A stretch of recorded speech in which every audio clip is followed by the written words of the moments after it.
Hello, my name is Marcus. I'm the compiler of a collection of therapy quotes entitled 1001 Windmills of the Mind, a collection of advanced self-help quotes taken from the psychodynamic or the psychoanalytic perspective, which I'll hope, as I understand, is referred to by some, or perhaps many, as philosophical medicine and narrative medicine. The current sort of summary point we're going with here at the moment, which will be updated, is that we're born embodied.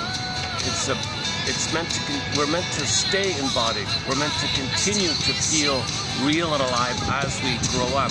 We're meant to maintain that quality of feeling real and alive called embodiment, ensoulment. It's the core self, it's the real self, it's the true self, the authentic self. This is the ontological self, the beingness. Our true beingness is this quality of feeling real and alive embodied, so you feel safe to enjoy the present. Okay, so that's called the budding beauty or the emerging self, and its capacities. There are various capacities with this real self, authentic self. Okay, so if there's an I, then of course joy runs the console, so pleasure will be there. Yeah, if there's losses, sadness can run the console. All of the joy which praise under tears away, get a bit of loss called and express the grief called mourning, and joy comes back. There's an I to do so, and I can admit a loss. There's an I there. Okay, the I feel gratitude. Okay, I feel badly about a mistake I made, and I can share and articulate to the person the things that I did specifically. You name it specifically. I did these things. I said these things. You spell it out. I can find detail, and you feel bad. So you're authentic. You're not lying or tricks, and then you feel badly about that. And then you can share. They have an esteem to do so. You have an I to do so. I feel bad. It's got to be I there. So with the I, you can apologize, more losses, feel pleasure, enjoy, live in the present, love in the present. I to I relating, called Freude, mutuality in each other's growth, pleasure and delight in each other's growth. There's no envy. The play is where both grow. The play is where both people grow, and there's no worry or envy or something like that. And you're not in jungle mentality. You're in live and love mentality. And there's you can soothe yourself. Okay, you can think reasonably. You always look for the third side of the coin, the reasonable third side of the coin. It's not either or. Only traumatized babies end up with the psychic structure of either or, because the baby can't handle ambivalence to the mother. So he makes good breast, bad breast, keeps it simple. The baby has no ego to understand the middle ground of the mother. The mother's loving sometimes, frustrating sometimes, means well, couldn't, impaired, but tried her best. Baby can't handle this confusion. Baby needs bliss. So paradise. Mother's on the phone, abandoned or enraged. Mother's a monster. So the baby copes with things either or. Mother must be seen as good. So if it feels bad, it feels pain, he thinks it's defective. He always blames, the baby will always blame himself to protect the mother. Whatever pain the baby's experiencing, he'll blame himself to protect the mother because he must see the mother's good for his survival. Plus, he wants to get along with the mother. He wants to organize and understand the situation of the mother. And if he blames himself, well, maybe one day he'll fix her. Maybe he'll cure her. Maybe he'll fix her. So he feels guilt, shame. Shame's going to be related to it. Recently, we discussed the difference between shame and guilt. Interesting discussion lately. Oh, new song. Just found it last night. New song, yeah. It's funny about music. I wasn't really in the mood to do a video today. I don't really have any fresh new quotes. And I found this quote late last night, this song late last night, by some expats they're European expats living in, it's a Luxembourg or Liechtenstein, one of those places. The singer, I think she's French. She's a expat from France. Her boyfriend, I think, is Italian. The guitarist is Italian with his son or something. There's a German drummer or something like that, a Swiss guy. I'm not sure. I didn't get the details. Anyways, they got together, put a band together, put out 2 albums called Angels Whisper is one of their songs. And this seems to be their main sort of the closest thing they have to a hit. They don't really perform concerts. They build themselves. They want to make money selling themselves to corporate venues. So if a company wants to book them for private, they make more money that. But they're older, they're kind of retired, they're kind of like geezers on stage. They're having fun. They're having, they really look like they're having fun. Oh, hang on, is it over? Oh, here we go, yeah. Can you hear it okay? Yeah, nice little pop song. This could easily be a hit, this one here. They do it all independent. It's an indie kind of band, I think. Okay, enough about the music. So because of that, okay, let's go out. I got a fresh new song. I feel energized. So let's go back to the sort of a summary kind of point here. So the summary kind of point, which will be updated, is that we're born embodied, the feeling self, the ontological self, all capacities, the real self. These capacities quote-unquote more human side of being. We live in love from the feeling place. We enjoy the present, the hearts and the body to intimacy. Okay, you can make an I statement because it's an I to identify, and you can share what's alive with you and your I, and you share that to somebody. It's called intimacy. Intimacy, there's an I to show, there's a me to show. You have an I like that, the authentic I we need. Intimacy when you share your real self, not the defensive stuff. The defensive stuff is there as a scaffolding to protect you from the pain of losing your true self. So the false self we make, the defensive self we make, is kind of like a shell.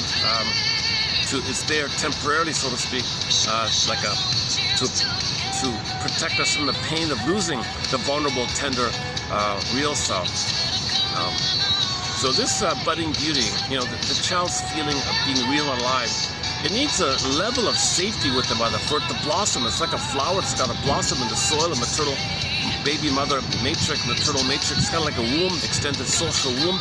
It's relationship-based in the postnatal time for sort of months. Mothers are tuned to train, there, skin to skin, loving gaze. A lot of mothers are not doing it. They even allow the baby to be removed from them. That'll do it. Cord removed, placenta removed, that'll do it. Birthing on the back, legs up, that might do it. Not giving a notch, doing things while the baby's pregnant, that can hurt them. Or make him vulnerable to birth trauma if he's undergoing prenatal trauma and prenatal stress in him. A lot of babies are being betrayed like this. So they can't trust the mother. So if they can't trust the mother, the rage at her, if the mother doesn't understand that baby's rage is a signal for love, because she's too busy in her past trying to get a better past on her end. So her present is still her past, and when she has a baby in the present, she regards her present as still her past, hoping for a better past on her end, not emotionally available in the present, because in her past she didn't get enough to have a being to love the baby. So when she transfers the past to the present, or sees the present as a nudity to the past, she's hoping for a better past. When there's trauma, we repeat. So she might repeat what happened to her onto the baby, pulling the baby into her drama. Baby, you play me in my past, I play my mother in my past. Mother hurt me, I'm her, you're me. So she shame me, I'm her, you're me, I'm her. She shame me, I'm her, you're me, I shame you because I'm her and you're me. And flip-flop, now you play me, my anger at my mother, you're going to play my mother, I got to express my anger. Baby, mother, what are you doing to me? I'm not you, I'm neither you nor your mother back then.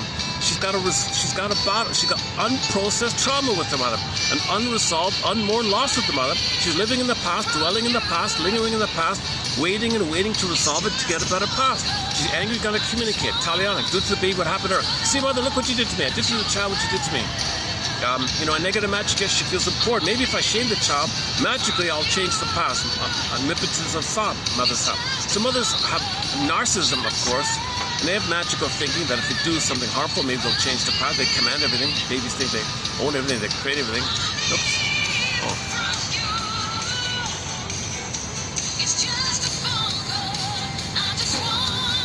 Oh, the sprinklers are on, huh?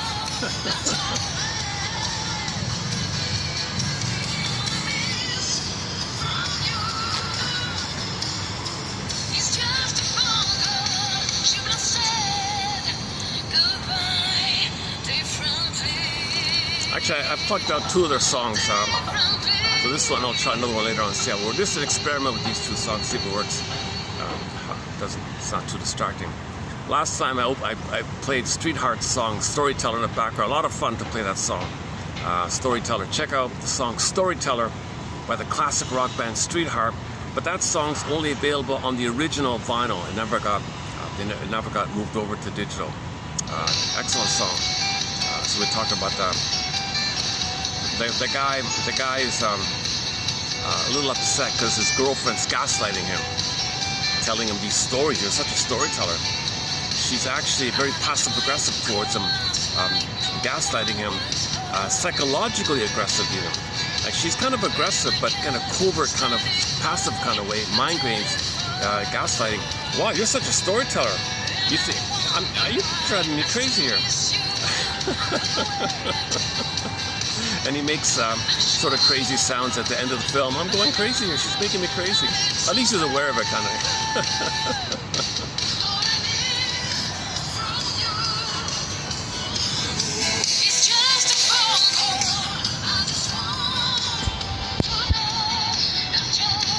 So we live to the extent that we feel embodied. We live to the extent that we have this embodiment, that we have this I, this core I, this real I.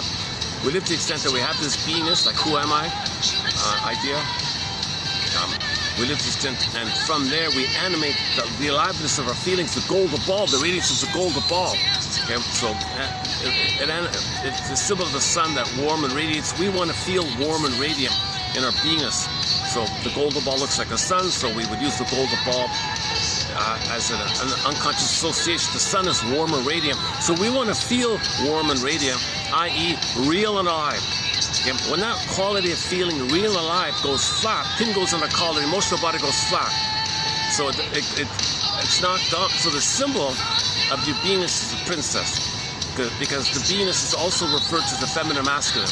Because when you do from the being, when you do from your feeling, okay, masculine is doing, being and feeling is being, okay, feminine. So when you have your feminine, your being, and your feeling and your being like the moon, then the sun, then it's bright, you do something, right? And then from the being comes the doing, from the being comes the doing, Tai Chi yin-yang symbol. So the Tai Chi people say moving meditation. Your movements from your mindfulness of your beingness. So you're connected with yourself while you're doing something, kind of. So anyways, it's a harmonious cycle. So day, night, right? Moon, sun, yin, yang, okay? And then your doing comes from the being. So we're meant to do from the being. If the being is wounded, then your doing is distorted, says Woodman. Her line is, the wounded feminine leads to distorted masculine. Kristen Wilson's line, if you're not in your body, you don't have your sense of self. If you don't have your sense of self, well, you're not making sense, literally. You're not making sense of your sense of self. You don't come from your feelings, you're not making sense. And it's disembodied discourse that causes all these problems. Because with disembodied discourse, people are blindly grasping for symbols of mother. Cigarettes, booze, gambling, promiscuity, oral fixations, other oral fixations, activities, manic activities, grasping for these things that maybe it's mother. What? Well, that's why we're not making sense. We still have to hope for mother. We're in pain, reach for mother. When the baby's in pain, you reach for mother. That's in the brain. Pain, reach. Pain, reach. Okay, that's called kligos in ancient Greece. This repetition, it's mindless repetition if you're not aware of it. Okay, Sisyphus with the rock or the boulder. Okay, Santayana doing it again and again. Okay, Tantalus, you reach, rejected, rejected. Okay, repetition, compulsion, repeat, kligos. So hamster wheel, whatever you want to call it. Okay, all the baby knows, he's in pain, he wants to survive, instinct to reach for mother. That's it. Doesn't remember mother hurt him. He doesn't remember mother hurt him because there's no time. All he knows is pain and reach. Okay, so this is like the looping thing, right?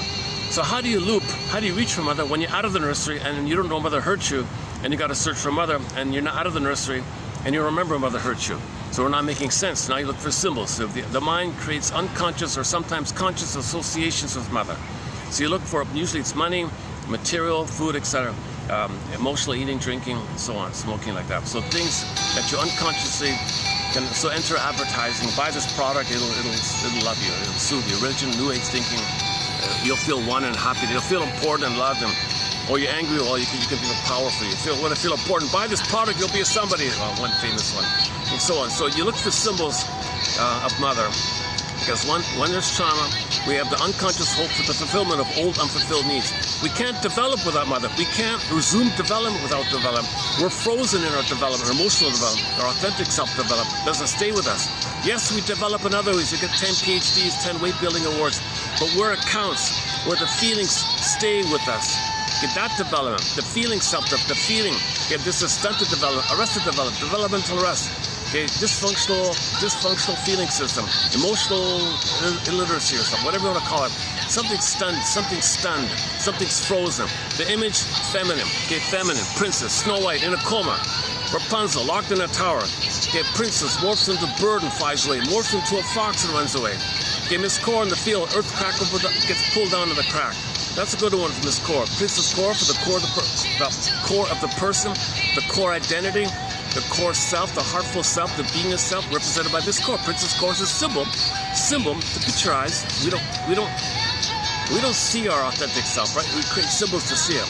It's real to have a beingness, but we don't really see it. So create a symbol.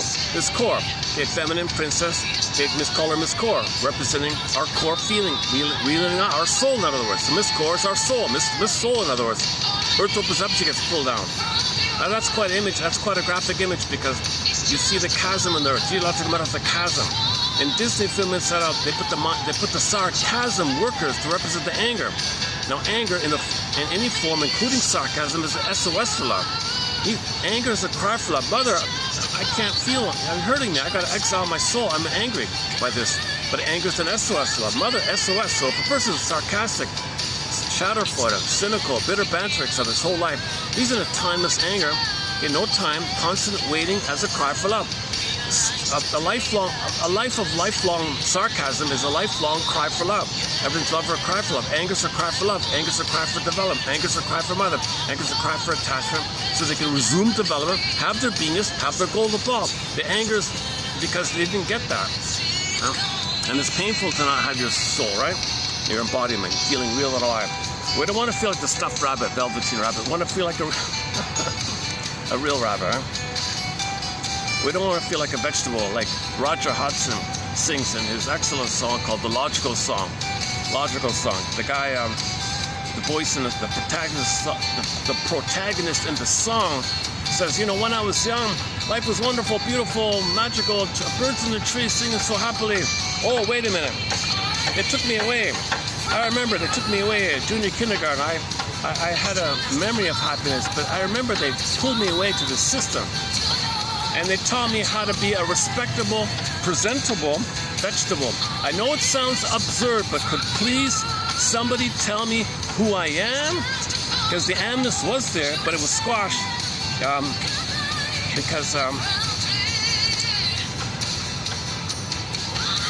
Well, that's a whole other topic, right?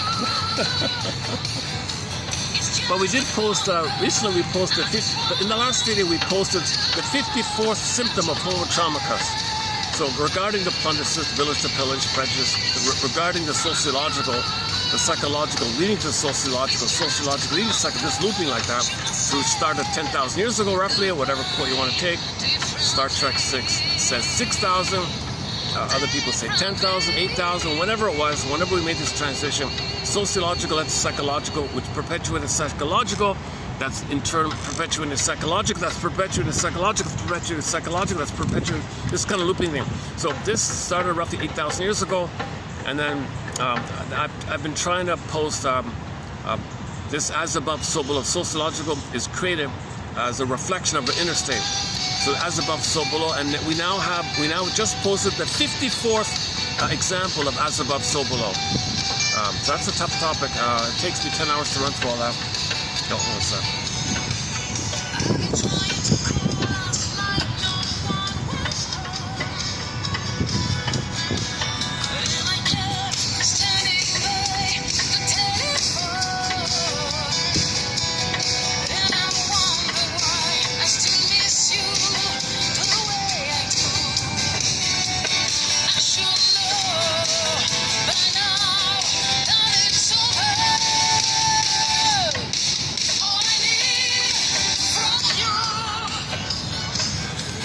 Sounds like a hit to me. If I were DJ, I'd play it.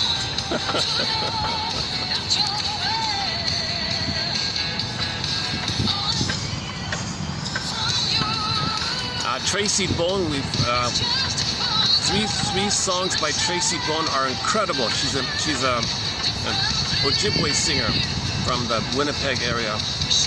Incredible. 3 great songs. We feature them a fair bit recently. We featured them a fair bit recently. Tracy Bone.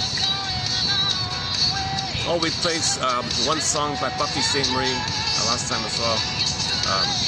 So we got a lot of great songs by Indigenous singers. Beatrice Thier, Ili Sapi, the Cashin Band, Brian Andre, Eastern Owl. One from Kelly Fraser. A really sad story about Kelly Fraser. We play her song called Searching for a Seal. I'm searching, leave us alone. We just want to eat. Oh, you need a license. This is our lifestyle. We've lived like this for 50,000 years. We would fish. You need a license. You can't fish. We just want a seal to keep us warm. So he goes, no, we just leave us alone for Pete's sake. Very sad story like that. Very, very bright. She was considered a rising star. She could have been really very charismatic, attractive young lady, only in her young 20s. She only put out one album, I think. called Sedna. Sedna is the personification of the natural forces, like Athena or something, like a Greek god or something. So their version of the civilization of the nature's forces would be Sedna. And she has a song called Sedna, right? Yeah. So she was really, you can see her making a video wanting funding to help her do her second album. Anyways, so Tracy Bone, Brian Andre, the Cashton Band, Willie Dunn, of course Willie Dunn, big mouth singer, Willie Mitchell. Now when I say Willie Mitchell, I mean the one who sings Call of the Moose, Birch Bark Letter, I Promised You a Song, and other, Killing Your Mind one, that one, a lot of other ones. Susan Haglund-Clark, one or two of hers.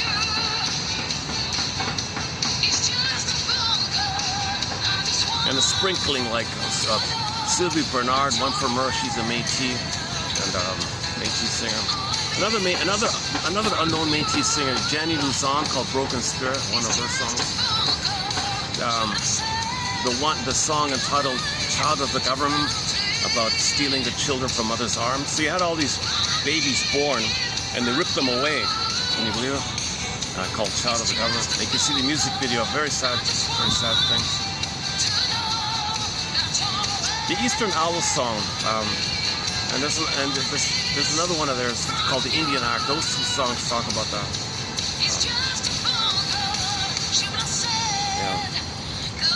Okay. Anyways, this band here is an expat band, a European expat band. So they all must have wanted to escape whatever they're escaping. I don't know. They settled in somebody's nice home in Luxembourg or one of those places.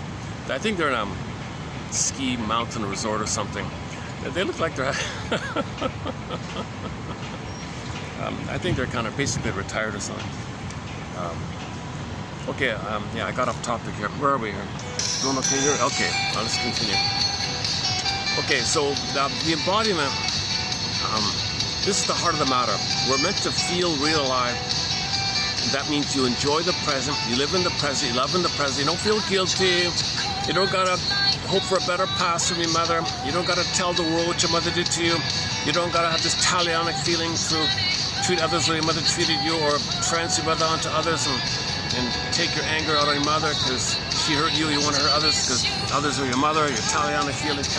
You don't got this issue where you're trying to get your mother's attention, where you're trying to win her approval, want to change her, still get her, because that part of the brain is all the time. So you're doing it all the time.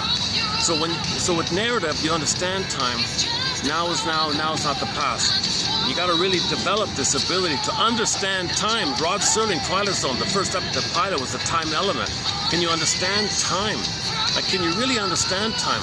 Yes, we understand. Yes, we look at the watch. We know what time it is. But emotionally, we're in the past, waiting for a better past. And in the past, we look for symbols of mother, hoping that a symbol or fixation could be mother. We repeat, hoping to get better outcome, to get mother's love in the past. Talionic, because we want to persuade a mother to convince her to love us if we're angry in the talionic feeling by treating others the way she treats us in a thing called defective, aggressive, falsity, falsity, bargain.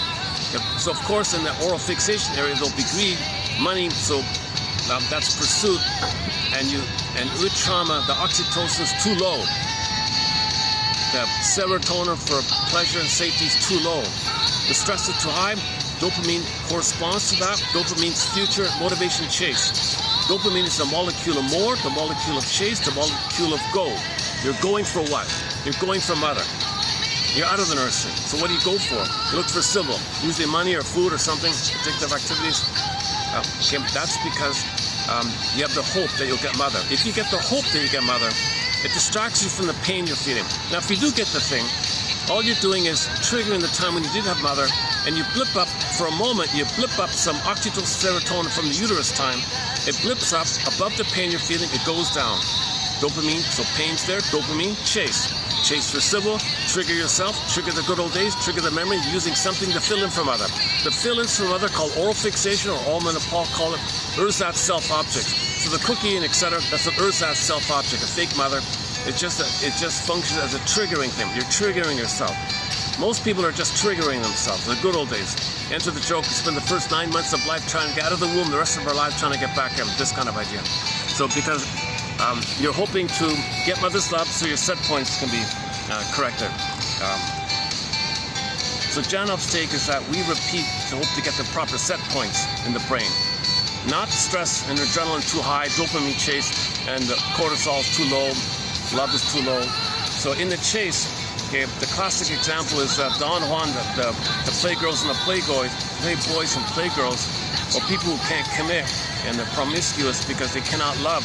So they meet someone next, no oxytocin. They just want to chase the trigger for a moment. It goes down next. They got to chase again next. If it's for things they buy, shopping, well, same thing. There's no here and now chemicals. Oxytocin, serotonin, here and now, love, pleasure, safety. It's missing. All they got is dopamine. Chase more. Okay. Once again, the Twilight Zone episode up late. I think of Cliffordville. This guy was manic. He chased. He plundered the planet. He ended up owning the planet, and then no more to chase. He only knew the chase. He couldn't enjoy anything. So he typically says you've seen one tree, you've seen them all. You've seen, that kind of stuff. You can't enjoy anything. He only wanted to chase, to trigger the chemistry, the addiction of the blissful euphoric feeling, the delirious euphoria the babies feel in the uterus. It's paradise. It blips up the immense blissful feelings that people have in the uterus. You get the chemistry of that. That's above the pain.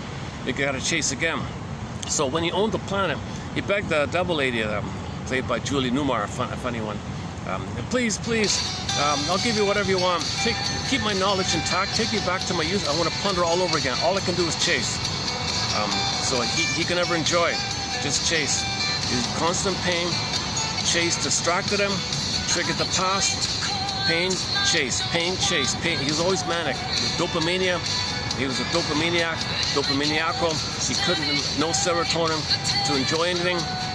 Bored easily, restless all the time, dopamine. Couldn't love, no love. Okay. Now the idea of love is immense envy, immense shame. So he's got immense envy and shame. So he wants to remove the source of envious feeling. Sees goodness. I don't want to be triggered. Once I needed goodness, seeing it brings up too much pain. I don't want to see it. So he's very destructive. And he was so destructive, even the devil lady said, you're even too much for me. So she put in the fine print, she put a little thing in the fine print, teach him a lesson, kind of thing. We talked about, we've talked a lot about the Twilight Zone. We talk a lot about the Twilight Zone in this collection. Over 20 episodes so far. The most recently was up late, I think, of Cliffordville, Gabe's story, Wong's Lost and Found Emporium, Shattered Day, Shattered Play, okay, Nick of Time and Young Man's Fancy, Take My False Life Please, that one about facing shame. A lot of great episodes, the piano one, the Doberman Pinscher one, a new one about guilt called The 30 Fathom Grave, and so on. A lot of great episodes.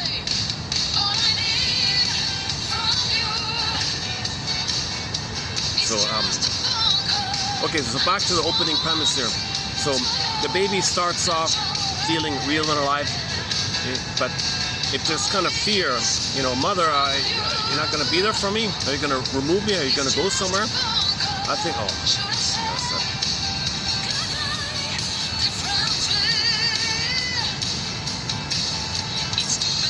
yeah, this is sort of a regular thing. Whenever I settle in, someone's taking photos of me for some, I don't know, this lately. I noticed the first couple of times I paid no attention, but now it's kind of like a bit of a pattern here. Whenever I sit here, a little shortly afterwards, somebody who looks like they're from somebody who wants to feel important. I gotta find a way to feel important. I'm paranoid. I don't want to feel important. Everything's dangerous. I gotta check. Hyper vigilant. Some people. So go to the episode called Jody from the TV show Stony Brook. There was this innocent guy, harmless guy, but people didn't know him. So a third person wanted to feel important, so they painted a negative picture about him to feel important. And they said, thank you for warning us. This poor kid saying, what's going on here? I don't understand what's going on here. So the friend said, well, people need to find ways to make themselves feel important. They gotta feel important. They gotta see, they gotta chase, they gotta project, and they gotta fight with the mother. So the world is the mother, and they're fighting with the world. So people were very, very traumatized. Okay, their anger at the mother rebounded in monster of the id. Okay, boogeyman in the mind, monster. This guy with the horns, okay, cyclops, sea monster, wicked queen, and take your pick. Okay, baby's anger, okay, is a cry for love blocked. Rebounds in destructive. Because in the baby's anger and fury, he becomes destructive and desperate for the breast. Want to control the breast, control the mother, devouring oral rage. Thinks the mother's that. And he's magical thinking. He thinks he can create things. So this image creates his attack on him. So anyways, the baby ends up with this image in his mind. Primary mentation, primary process thinking, pre-linguistic, pre-verbal, it's imaginal. It's these little no one knows, no one really understands primary process mentation. The closest thing we have is myths and fairy tales, religious stories, any kind of story that's magical, flip-flop and shape-shift, and morph and twist and up and down, Hall of Mirrors, House of Mirrors, Alice in Wonderland, these kind of stories, that any kind of miracle, magical, these kind of stories, there's no time that can represent that can condense, because when you wake up in the morning, you have a dream, okay, you get a clue with your dreams, because you wake up in the morning, you get a glimmer of the twilight zone, right? The unconscious zone. The twilight zone means unconscious. You get a glimpse. It's a letter from your soul, from your unconscious self, your secret self, your double self, the one who walks with you, who's not like you, who is you, someone's living your life. You know nothing about him. Your repressed self, everything about you that you don't know, it's your repressed self, your hidden self, your secret self, your shadow self. He communicates to you in the form of dreams when you wake up. So you get a sliver of it. It's like a letter from your soul to you. And you notice when you wake up, oh my God, this scene doesn't respect time, because in the scene, something from my childhood, something I saw, something from like a year ago, something from the day before, all together in one little moment, and the feelings from there and something from there, it can piece together things to kind of like a theater, like a director thing, trying to create something to help you to feel, help you to be aware, help you to face, help you to process. It communicates. It's a letter from your soul to you. If you get a letter from your soul, don't you want to read it? John A. Sanford says. Now, when I say John A. Sanford, I mean the guy who wrote Invisible Partners and gives you psychological interpretations of all these religious stories like that. That guy.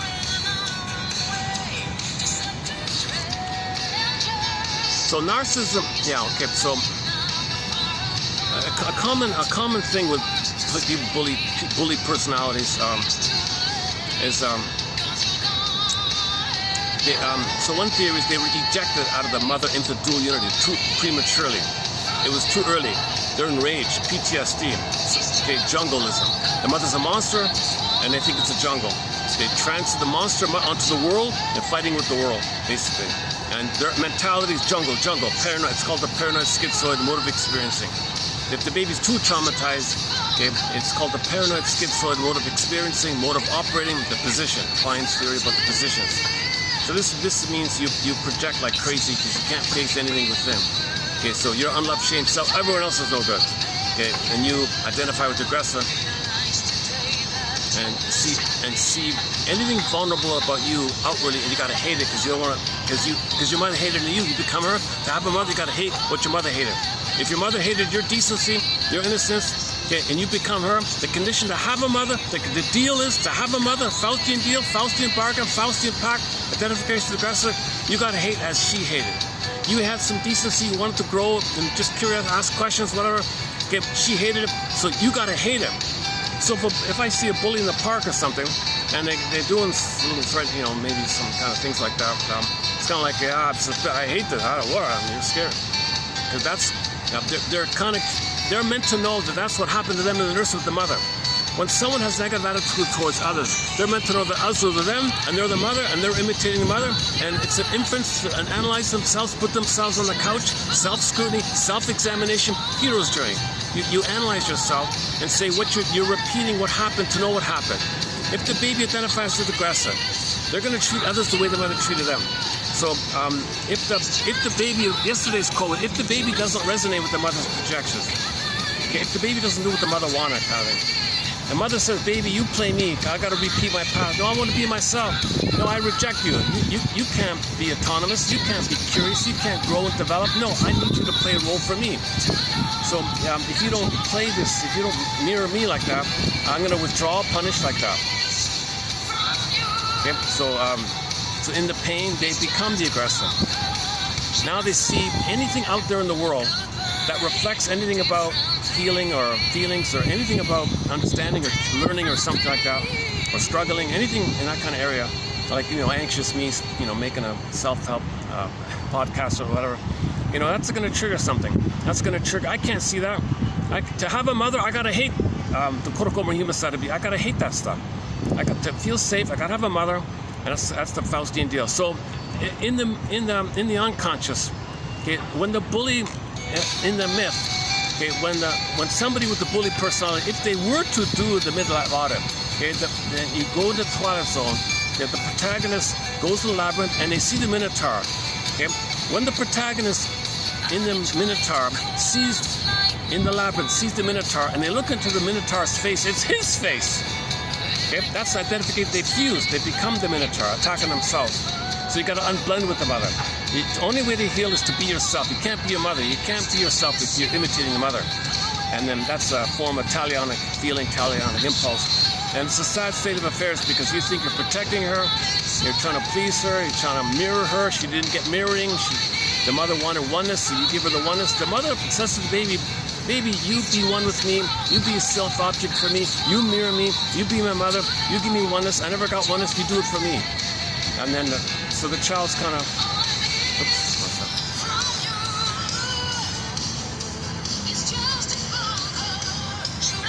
Yeah, see, I haven't fully healed myself because when I talk about this kind of thing, I still feel triggered a little bit. So when little things happen, you got to think about that you're triggered in the past, antecedent, unprocessed trauma, unmourned losses. I have not been analyzed. I haven't mourned. I haven't done this. I'm just reading the quotes, sharing it. It's my process to learn. Oops! Oh, hold on a second.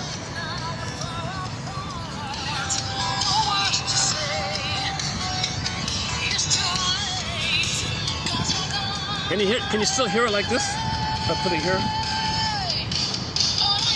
What about like this? Is that better? Maybe a little better.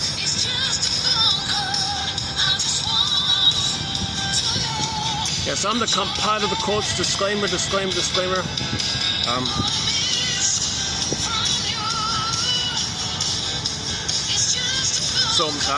So the bully's a good example of too much PTSD. They're born with PTSD, basically.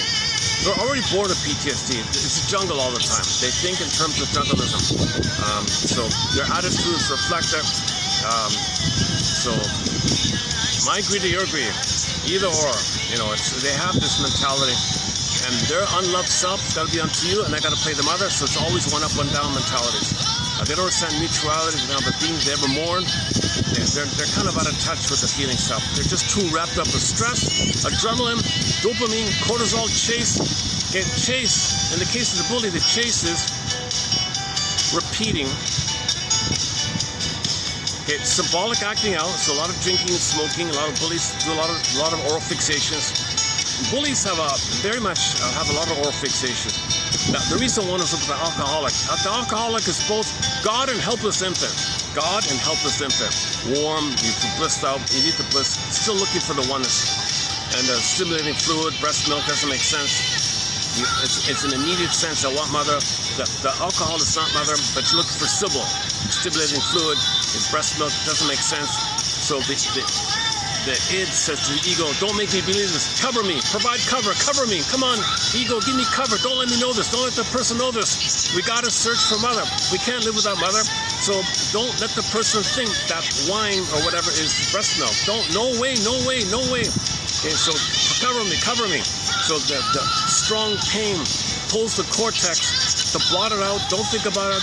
Criticize somebody, psychobabble, what kind of nonsense like that? I'm getting, I feel a little, that's rare for me. I don't usually get, it's been a long time since I felt triggered in the middle of a video, but that was slightly in my face. I was kind of blunt. I've had that a few times already. I kind of, okay. That's like the 4th, 5th time in a row now. It's kind of, it's just too, it's definitely some kind of a,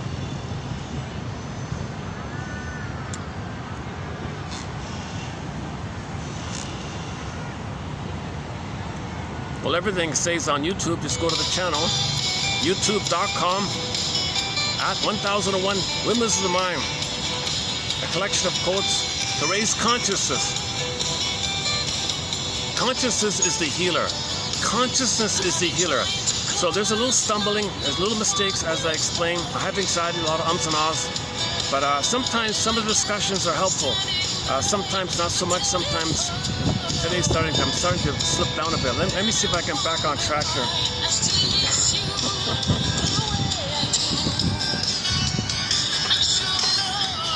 Oh no, dang a second. Maybe I'll change up the song. Hold on a second. Let's change up something here.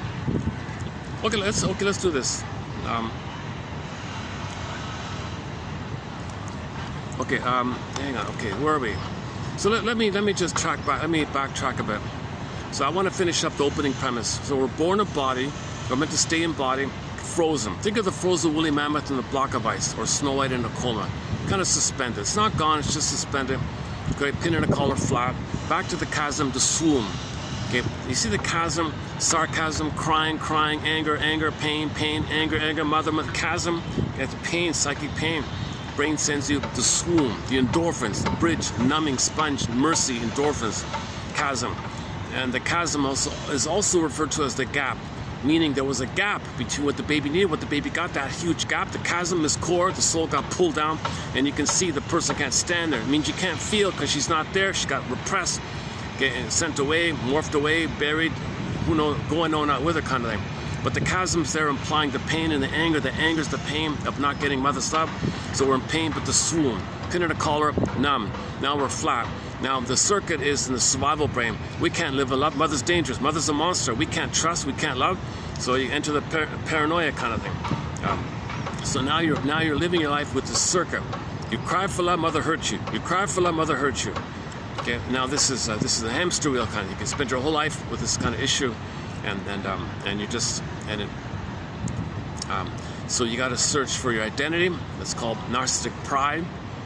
Okay. You need supply to see others in a down place, so you don't feel down because you are down but don't know it. You project your soul on others. You see it out so you don't feel it's within.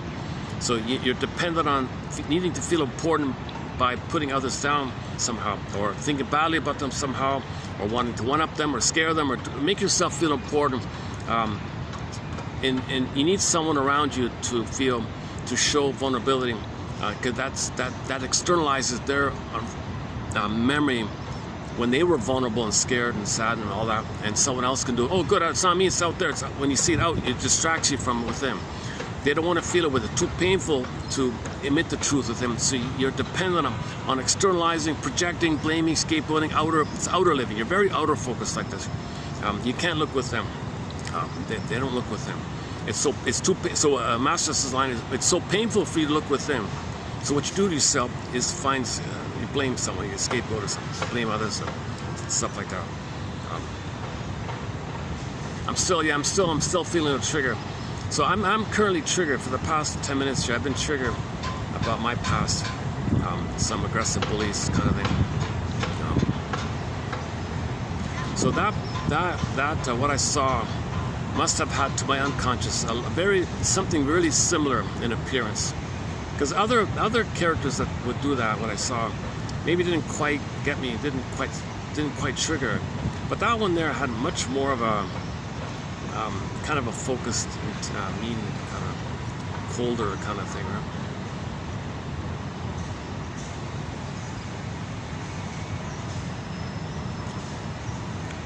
So if the resemblance is strong, the stronger the resemblance of the past, the more vulnerable you are to be triggered of the past. So I can't think too much about the present. I gotta face my past. And as a child, I had a need for safety. It wasn't met. I was scared, and that's unprocessed in me. So it's kind of suspended there like a capacitor, and it kind of leaks out when you trigger like that. So it's leaking out now, all right, when I'm triggered like that. That's what therapy is about. You got to face the antecedents. It's just sitting there. Like when there's trauma, it's like so the recent metaphor was the capacitor. It's holding it, and when you're triggered, it leaks out a little bit. And, that can lead to symptoms, or like you're seeing with me now, right? So some of the shame I felt, I feel a little embarrassed in my face. I feel a little embarrassed now. I feel scared and embarrassed. So fear and shame. I'm feeling fear and shame from the past coming up. So I'm now feeling what I felt back then. In the past, I felt fear and shame, and that's what's coming up now. But that's the past, that's the antecedent. See, this thing in the present is not the past, but I'm feeling the past. I'm feeling the emotions of the past. So this little thing that I saw doesn't cause the past. What I'm feeling now happened in the past. The past caused the past, but I'm just reminded of it, kind of. So it helps to get. It helps to focus on time when you can do that, right? So you look for whenever you're triggered, look for the antecedent. Look for the past event that resembled in the past, and now identify the past. So now I'm recalling in my past feelings of shame and fear and shame. Yeah, those are the main ones, right? Because that's what I'm feeling now, fear and shame, right? Sadness, fear and shame, right? Yeah. Shock, surprise, helpless, what's going on? I can't believe this. What? Like, is this really happening? You know, denial, disassociation, shock. I'm feeling all those kind of things a little bit, right? So such a trifle. Some whatever, I don't know, some bored person. Now there is a pattern with these characters. They're all the same kind of age, same kind of intense personality, same kind of hyper focus or something, paranoidish kind of thing, aggressive, paranoid type thing. I'm not talking about locals. Oops. Oh, what was that?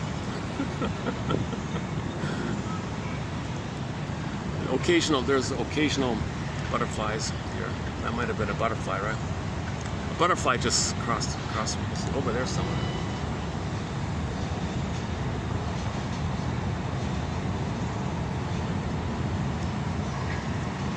See, therapy is not about you talk to your friend, oh, there now, get over it. Well, it doesn't work. It doesn't work. You got to feel safe to tell your story. And a carried witness allows you to feel safe, and you're not going to be shamed. The person saying, patting you on the back, there now, get over it.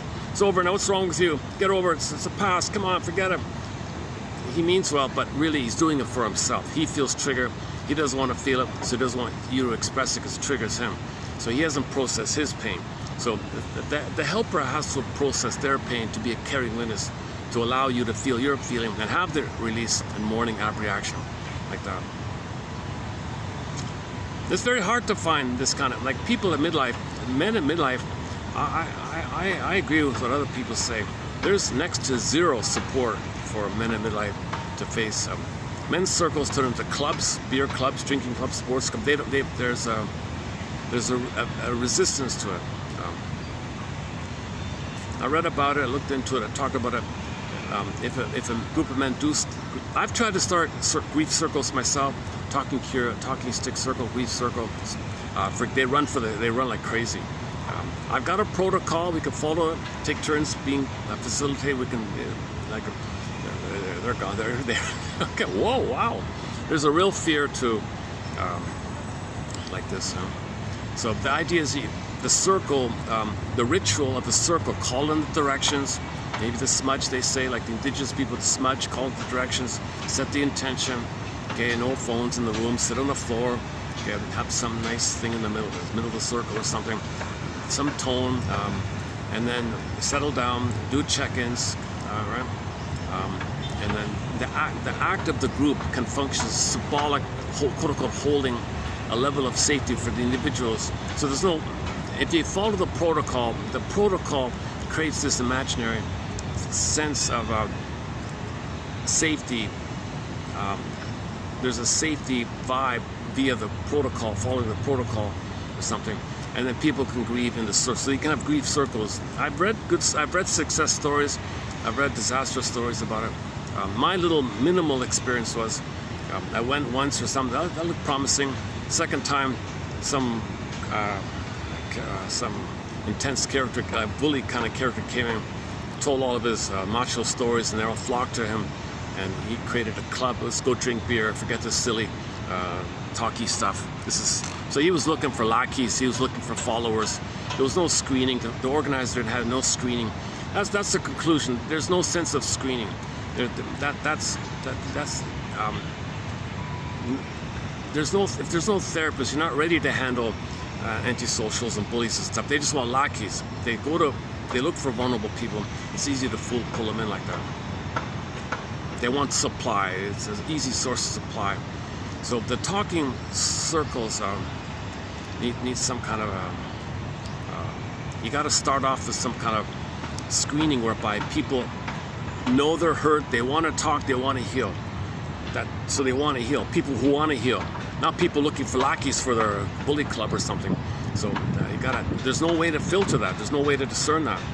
That's the tiny, minimal experience I had. Then you get this whole mess where men join these groups because they're looking for other, oh God. So they don't even think in those kind of terms. They're looking for their unique community like that. They're looking for intimate things like that. Oh my God. So it's really hard to find men who want to heal. Like they're looking for supply or to belong or to feel better, or those kind of things. They're not looking to heal. There's no thing like that.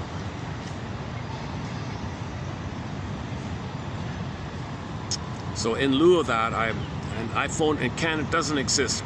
Analytic perspective does not. My conclusion is it does not exist. There's no interest in the psychoanalytic. Forget it. I phoned around, inquired around, looked around. Oh my God! People are enraged. People are on pills. People are barking. What the hell? I'm just asking. Is there? I'm just looking. I'm just trying to learn, right? I'm just asking a little bit. You're very suspicious about it. Oh my God. It doesn't exist. The psychoanalytic perspective does not exist. The talking cure does not exist. For the most part, in practical terms, in Canada, Australia, New Zealand, other places, there may be like a few little crumbs in New York or some places. But now, as I speak, 2026, I don't know. It's always under attack. Man, oh man, this video really went off topic, eh? All because of that. I'm still feeling the physiological response of being triggered in the past.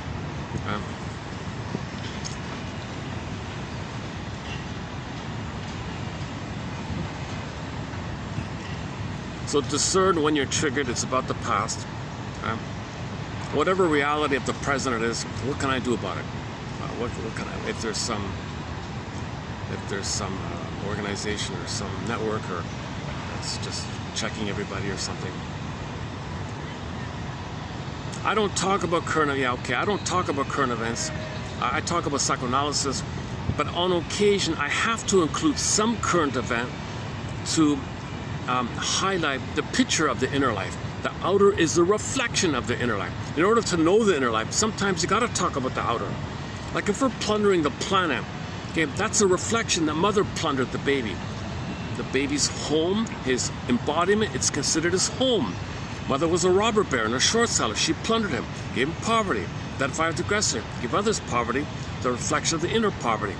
As above, so below, baby feels pain called guilt, give others debt. It reflects, okay, and the plundering is timeless like that. So we talk about the as above, so below, and I don't really get into the details, the machinations of the plunder system. I don't get into that.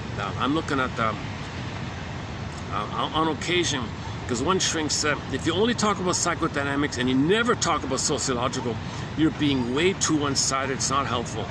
And likewise with other people, just go on soapbox, rant about the sociological, and have no reference to what causes it. The psychological that's causing the psychological, you're also one-sided. There's got to be some kind of as above, so below dynamic. So on occasion, with the symptoms, now it's 54 symptoms of homotraumicus. We do it like that, right? You know, things like the film Insecurity, right? There's a little indie film called Insecurity. Like, what line of work are you in? Somebody says, I'm in sales, I'm in retail. No, he's insecure, okay? So it's about, in a small town, not a small town, like a medium-sized city, a small city, or, I don't know, maybe like 500,000 people or something. But everyone knew each other. It was a kind of a company town or something. There was a close-knit, small city, I guess. Everyone knew each other, right? And these two guys ran a home alarm security service for themselves, but no business.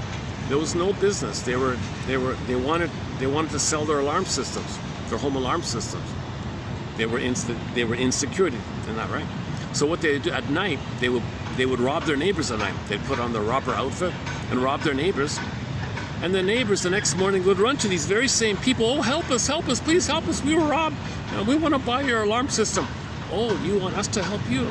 Oh, sure, on sale. We're friends. Yes, oh, we're good friends. Yes, I went to your sister's picnic. Oh, yeah, we went to your wedding. Yeah, we're friends. Because they all knew each other.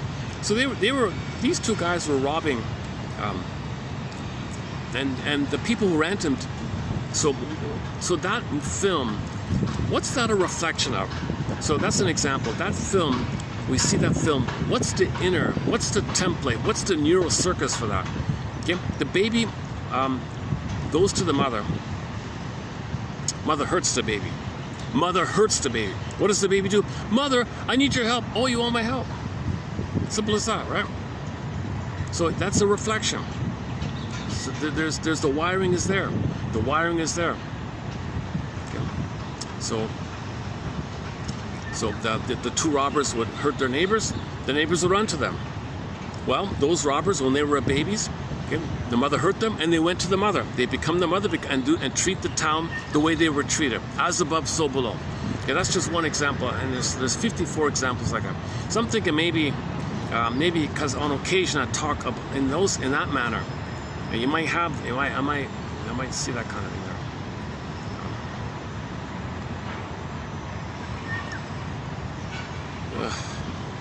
Such a nice day, huh? Leave me alone. Play the song "Leave Me Alone." Huh? What's it called? "Searching for a Seal" by Kelly Fraser. I'm searching. We're just searching. We're indigenous people in a cold place. We hunt for seals, for food and for clothing. This has been our lifestyle for 50,000 years or more. Even leave us alone. No, you gotta have a license. What are you talking about? Leave us alone. So.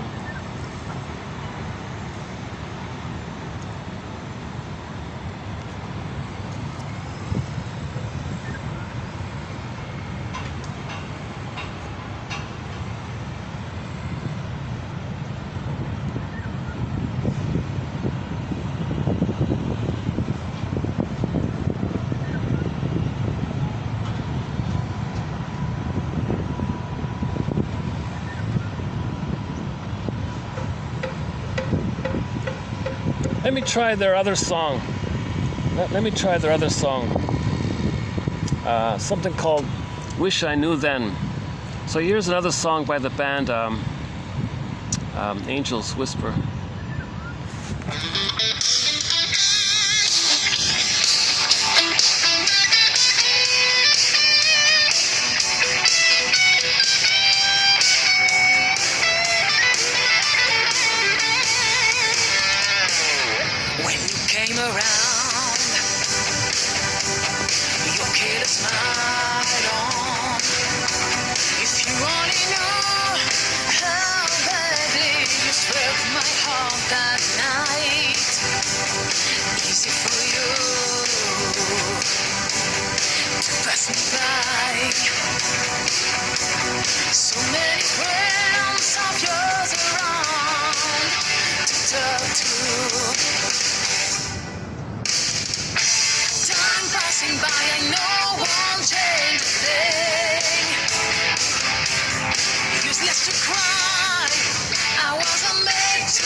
I wish I knew then, I've come to the place.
I knew they wouldn't have come to that place. I should have stayed home and watched a movie. Instead here I am, looking at you.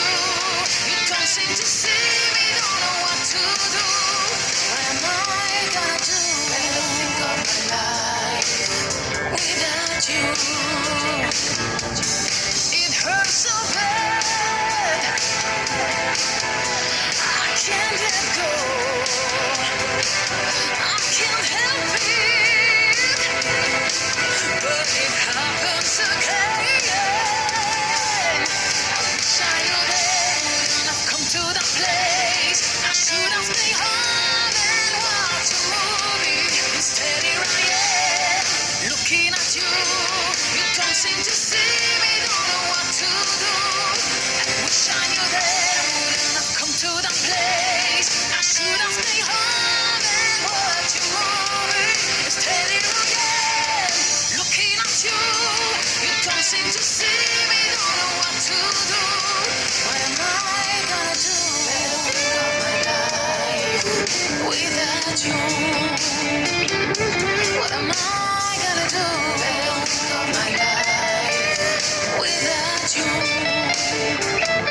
What am I gonna do? I don't think of my life without you. Without you, I don't think of my life without you.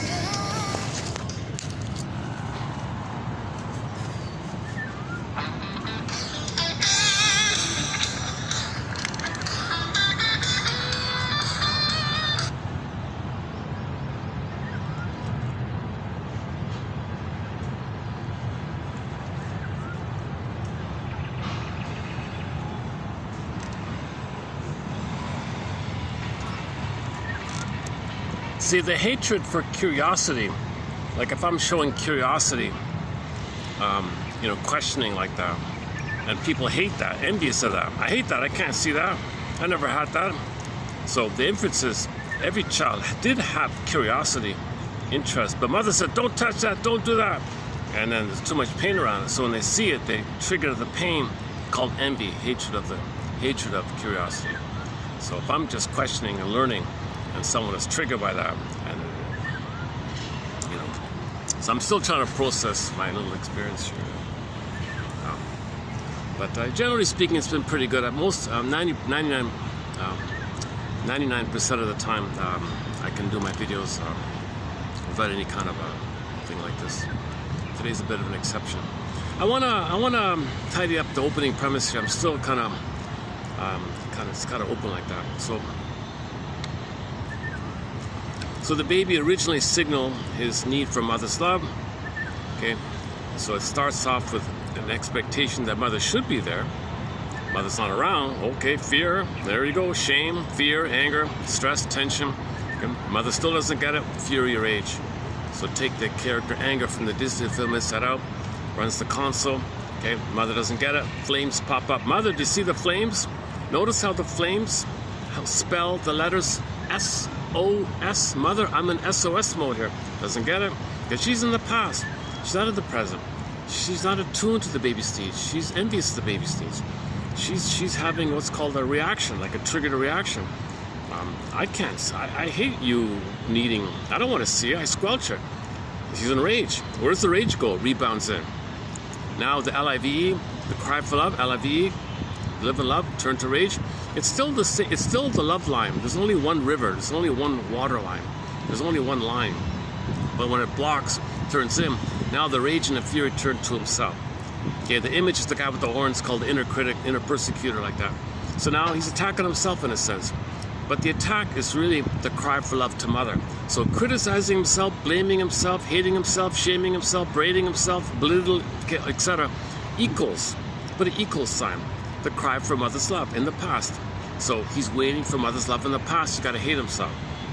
Now while he's hating himself, okay, it's got to be sugarized. He's got to cloak it. It's too painful. He's got to libidinalize it. Okay, he's got to pleasurize it. He's got, because how does he deal with it? So he becomes a psychic masochist. He's got to enjoy this.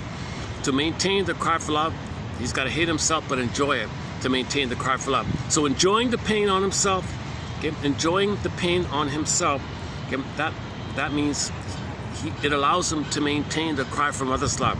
The only way to maintain the hope for mother's love is to hate himself, and the only way to hate himself and tolerate is to make it pleasurable. How does he make pain pleasure? Okay, dopamine. Okay, the oral fixations. So you chase, trigger up the good old days of the chemistry of the past, blip it up from what you're feeling. You blend in the good feelings with the pain, this mixture of pain and pleasure called psychomasculine. So now you're in this mesh of the two like that. Enter Pat Benatar's song "Hell is for Children." Love and pain are the same in the eyes of the abused child.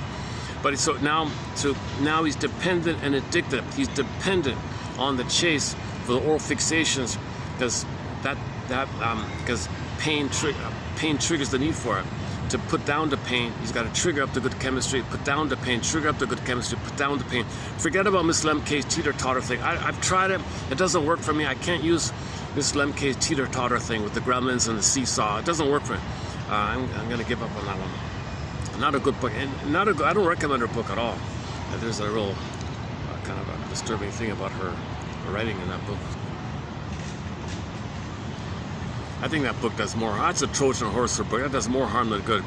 Where YouTube lectures are okay for the most part. But I don't recommend that book. Best-selling book. You see it featured front window everywhere. Oh, my goodness, I can't believe it. That's a good example of a Trojan horse. You think you're going to read something helpful, learn about dopamine, but meanwhile you're being bombarded because the whole thread throughout the book, I gave up quickly, is some very perverse, disturbed, sick thing, 1 in a million kind of thing. And, so she describes somebody with an extremely rare perversion. It's really creepy, and she says she relates to him because she shares that with him. So that's why she talks about him. So, but she doesn't. She cloaks it by being charming by saying, "I'm addicted to romance novels." It's not. It's more than that. It's the hardcore, disturbing stuff that this guy represents. So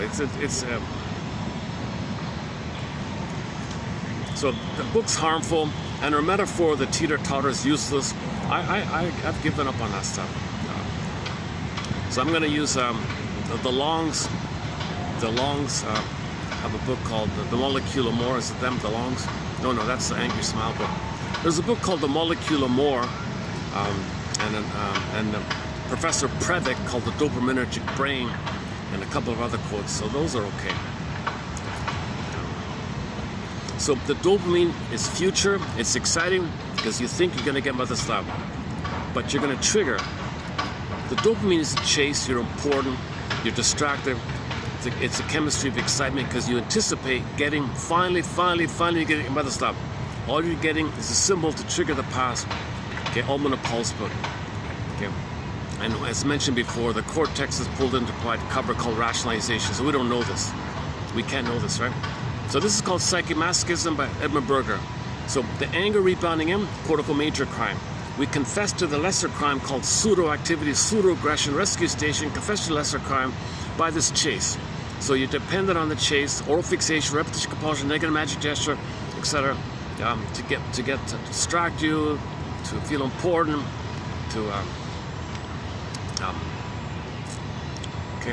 to maintain that this dysfunction is that one day you'll get mother's love in the past if you hate yourself, distract yourself, and not be aware that you hate yourself. So there's an underlying self-hatred, but once again, it's the cry for mother's love. It got blocked, it rebounded in.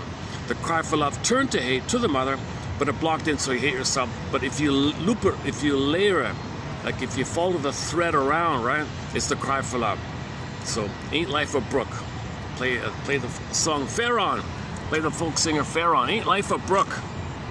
This winding kind of thing, right? So the baby cry for love, block, turn in. Okay, so this oral fixation, repetition, compulsion, the pseudo-aggression, rescue station, pseudo-activity. Okay, it's busy work, it's busybody stuff. It distracts you, it makes you feel important. Okay, it's a false structure, but you're tied. The thorn, you're pinned. You're tied to you hating yourself because that's the only way to have hope for mother's love. Okay, until you give thee all hope for a better childhood past. You're loyal there. Dysfunction means loyal. Dysfunction means waiting. Dysfunction means You want your mother to love you finally. The only way out of it is you got it.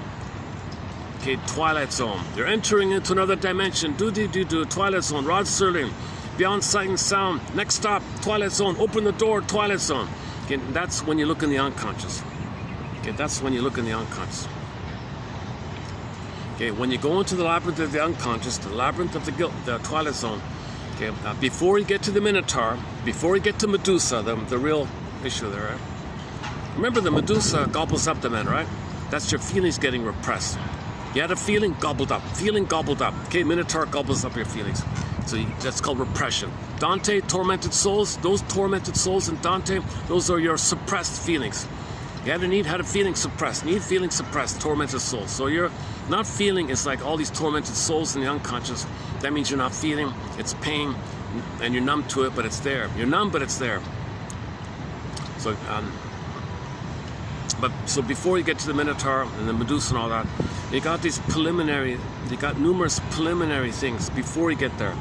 You got to face the someday complex, the guilt complex, the money complex. You got to either or. You got to find both of them.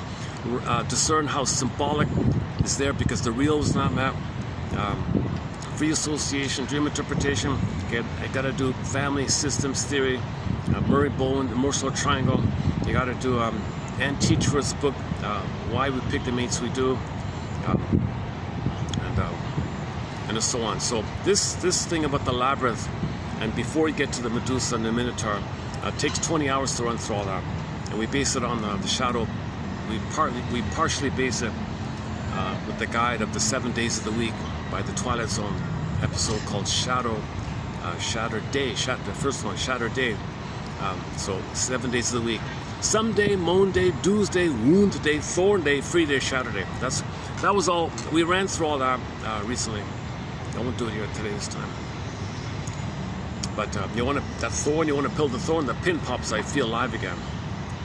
Then you're free. Then now you feel it's okay to make healthy choices, live in the present, because now you can take that road not taken. Now you can resume development. Now you can try that. Now you can have interest.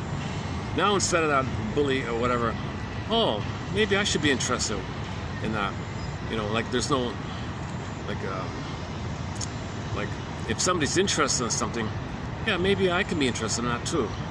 Why isn't somebody interested in what somebody's interested in? Like if somebody's interested in something, I might do that. Yeah, okay. Yeah, what's that about? Never heard of that before. By the way, this morning in the taxi, I took the taxi again coming in. I didn't have a chance to read. I saw a news item. They changed they messed with the food pyramid. Is that right? I didn't read the whole story, but so I remember because I borrow this pyramid image here from many. Psychology has numerous 3 points. So there's this triangle. I use it for Masterson's axiom. Self-activation triggers abandonment, depression, which leads to defense. Okay, it's so painful for you to focus on yourself. So what you do to soothe yourself is do such and such. Okay, Eric Byrne, PAC.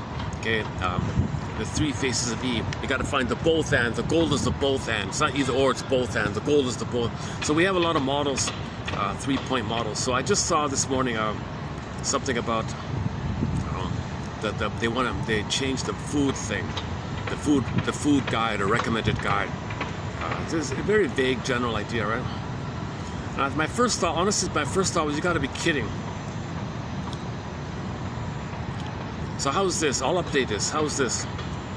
At the top of the food pyramid, whatever's organic, non-GMO, wholesome, healthy, free range, whatever's organic and healthy, from clean soil, healthy soil, fertile soil, whatever it is, I don't care, whatever it is. If it's healthy, okay, it's gonna eat that. The rest is all sludge, processed sludge. So they don't do that. They say, oh no, you can eat cheeses and this and that, but they don't tell you. They don't tell you it's all hormones and GMOs and Franken food. And, oh, you can eat Franken vegetables and Franken fruit and this tasteless stuff. And, they say all that. So it's a veil. They're not telling you the true issue. So I'm thinking the food pyramid should be Whatever you can find that's organic, that's the top. I don't care what it is. If it's organic, eat it. If it's going to be healthy in some way. If it's nutritious, you need nutrition. Get your nutrition, right? Wherever you can get it. Yes, of course, you don't want to only eat just one thing all the time like that. You need variety and all that. So ideally, you want, the goal would be organic fruits, organic vegetables, organic, squashes and tomatoes and all that stuff. You want more alkaline. Our food is too acidic. Right?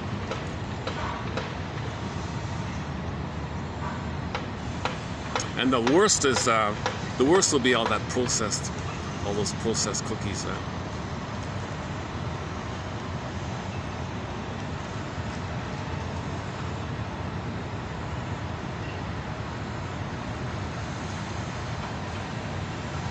Okay, I'm not a nutritionist, so I'm not going to really delve into that, but.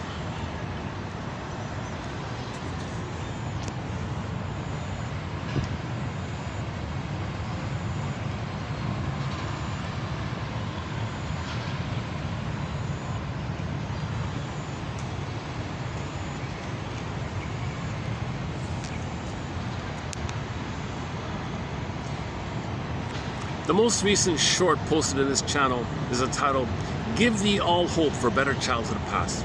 In 3 minutes, you'll get a summary of what I stumbled with in the past 1 hour. If you want a summary of the past hour and 17 minutes and 14 seconds, here, go to the shorts in this channel entitled, "Give Thee All Hope for a Better Childhood Past." It was done with a lot of noise in the background, so I was kind of speaking loudly a little bit there. It's not that covered it. I thought that's the closest 3-minute summary I could offer in that area. So this has been this has been way off topic. I've been really choppy today here.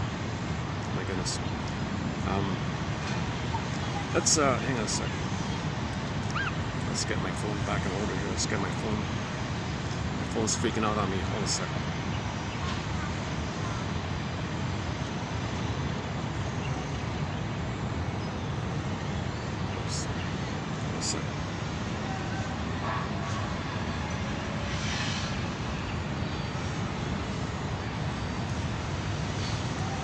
Yeah, yesterday we talked about the importance of mirroring. Althea, was it Masterson? Althea Horner, one of them? Yeah, Masterson, yeah. So if the mother doesn't mirror the child, not seen, doesn't know who he is. So if somebody later on promises symbolically that they'll see you, you might go along with them for your unconscious need to be seen. So you have the fantasy that you'll be seen by your mother in the past if you agree with whoever promised to give you approval if you go along with them. Right? So that was discussed yesterday. So just as a quick follow-up, So think about the football field, right? The cheerleaders, go guys, you kicked the ball well. Look how well you kicked the ball. Look at you. You caught the ball. Look at you. You caught the ball. Hooray, pom-pom. Oh, you threw the ball so well. Hooray. The ball went through the what do you call it again? The field goal. What do you call the bars? I forgot. The post, the goal post. Hooray, hooray, hooray. So there's that's kind of like, that's symbolic of what's missing. You see, there's an appeal to that in some way, because maybe that was missing. The mother wasn't a cheerleader. Look at you. You pulled the ribbon on. You pulled the ribbon on the gift, and you notice how it got longer. Look at you, cheerleader. I see that you did it. Isn't that awesome? So that kind of stuff. The kid spilled the water on the floor. Look at you. You discovered the puddles and the splashes. Look at you. And the mother's a cheerleader. So because his interest is his identity. When he does something, mother says the cheerleader is great. Mothers don't do it. They're busy, not around. They don't do it, right? So there might be some kind of uncanny appeal. Oh, I'll pretend I'm the football player who threw the pass, and I'll pretend I'm the guy who caught it. And look at the cheerleaders. They're saying, hooray, hooray. Yeah, I never got that. I vicariously symbolize that I want that. I didn't get it. I still didn't get it. And I didn't get it.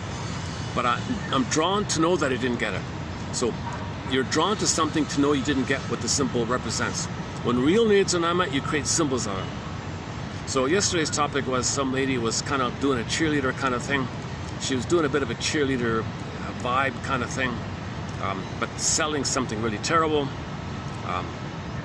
So people might be drawn into this because of the great need to be seen by the mother. So it's as if the propaganda sales lady or whatever, or maybe that's what, maybe I triggered something yesterday. Or maybe yesterday was a trigger. Did I say something yesterday? Maybe. I don't know. This channel's already shadow banned, so I don't know how much more you can shadow ban this channel. This is unbelievable. The best, a lot of great quotes here. Over 10,000 quotes. A lot of quotes you won't find anymore because they came from printed books which never got digitized. A lot of quotes came from digitized books which have since been removed, withdrawn, unavailable. Can you believe it? We got quotes from like from TV shows and films that haven't been posted anywhere else. The only analytic discussion of the Twilight Zone's here. The only collection of quotes by burglars here, Masterson here, Janoff here, all these Grassi, Ogden, Althea Horner, only here, all these excellent authors, the only discussion of their material is here, you know. And no search engine, no AI search engine will lead you to this channel. It's really banned big time. Like there's still no views, right? There's still my last 2 videos got no views, 0. Goose egg. Unbelievable, right? So let's say you're looking for some quotes from the classic TV show Route 66. Excellent quotes on that show. The best are here in this channel. It won't take you here. Same with all the other TV shows we discussed. It won't take you here. The Fugitive, Judge for the Defense, Drop Dead Diva, anything. Ali McBeal, anything. Harry's Law, all these shows. Burglar is a major contributor to self-awareness. So type in, hey AI, I'd like some quotations from The Shrink, Edmund Burglar. What do you got? Okay, you'll get a few old, useless ones about the writer's blog or something. It's vague. Someone else might have said. But the good stuff here, you won't get it, right? And it seems that the AI is shadow banning more effectively. So if there was a traditional way to shadow ban somebody's channel, it seems now that AI has amped up the shadow banning ability. So AI seems to accelerate whatever's going on. So whatever's going on, you add AI, it just accelerates it. That's the danger of AI, right? We have one quote about AI where, think of it as technology is unconscious. You got technology, AI is kind of like the unconscious of the technology. But think about that. Humans don't even know their own unconscious, and we're driven by the unconscious. Look at that idea, right? So the programmers don't even know they're unconscious. They're creating AI for things, and they don't even know themselves. So the technology is going to reflect the ignorance of themselves. So technology might be ignorant because the people are ignorant. You got to know your unconscious self. You got to know yourself. Okay? Things like that.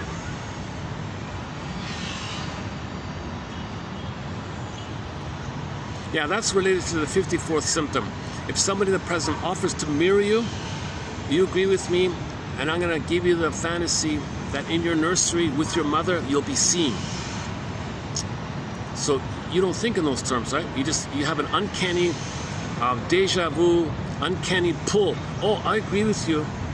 And you're thinking emotionally, mother's going to see me in the past. So the person is tapping into that. So as above, so below. If the above, okay, a sales lady or whatever, puts on a cheerleader, you know, I approve of you if you agree with me, and it's a terrible thing, but you want to be seen because the baby needs to be seen. That's his survival. He's going to perish if mother doesn't see him. He thinks he's in survival, so he'll go along. He'll ignore the reality because he needs to be seen. So he'll, right? This kind of area.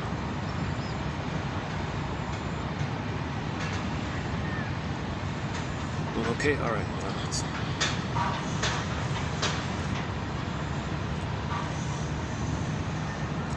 Okay, here's a follow-up, maybe to here's a follow-up by Alice Miller. Only a mother's appropriate responses make it possible for the child to experience his feelings as belonging to his own self. What a trauma, right? Only the mother's appropriate responses, mirroring. I see you, cheerleader, yes, look at you. You dropped the water, look at you. You pulled the ribbon, look at you. You did it, you discovered it, look at you, that's awesome, that's great. Wow, amazing. You found that dish, look at you. And it's for the safety side of it all she's got to do is distract him. Let's go to the sink, let's go to the carpet. Let's pull the shoelaces, just distract them. This is all explained in Paul C. Hollinger's book, What Babies Say Before They Can Talk, right? So if the mother didn't mirror the child, unmet need, pain, unseen, who am I? Mother doesn't see my identity. I don't know who I am, I'm in pain. Okay, fast forward a few decades, somebody on the TV says, agree with me, and I'm cheerleader. Wow, that's kind of like the football players. When they throw the ball, they're seeing the pretty girls dance for them. Wow, you're creating something symbolic of what was missing. The cheerleading thing is symbolic that the mother was never a cheerleader for the child's curiosity, wonderment, identity. Only a mother's appropriate responses make it possible for the child to experience his feeling as belonging to his own. If the child doesn't get the right narcissistic response, he will continue to search for narcissistic supplies for the rest of his life. So when the real needs are not met, when his narcissistic, he's a star football player, the baby, the junior toddler, okay, runs around, owns the park. This is my park. The world is my oyster. The mother rebuffs him. He'll spend the whole life looking for that kind of thing. Mourning enables him finally to accept his own deprivation as a child. Okay, so the way out is called mourning. Express the grief, express the pain, called mourning. Mourning enables him to finally accept his own deprivation as a child. You gotta admit, greatest hurt of all, mother deprived me. Mother deprived me. You feel emotional desert, love starved, love hunger, attachment striving, attachment craving, attachment hunger, love hunger, feeling hunger. You gotta mourn the loss. Okay, that's why in fairy tales, the good mother dies at birth. Poof, wicked queen is there. And the good mother died at birth. No, the mother's there, but the baby perceives the mother as either or. In the uterus, all good. Goddess, good fairy. Okay, poof, birth, rage, wicked queen wants to eat him. No, baby's an oral rage. Mother's wants to eat. He thinks mother wants to eat him. But he internalizes his projected image on them and then puts it in his head. Okay? Mourning enables him finally to accept his own deprivation as a child, to give up the unconscious idealization, and with them the hope of finding such a mother. Yeah, here it is again, Alice Miller. Give thee all hope for finding such a mother. Give thee all hope for finding such a mother. Give thee all hope for finding a mother in the nursery who will mirror you. You're out of the nursery, she might be long gone.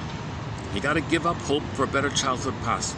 Again, okay, I'm reading from the collection. So here's why this channel is banned.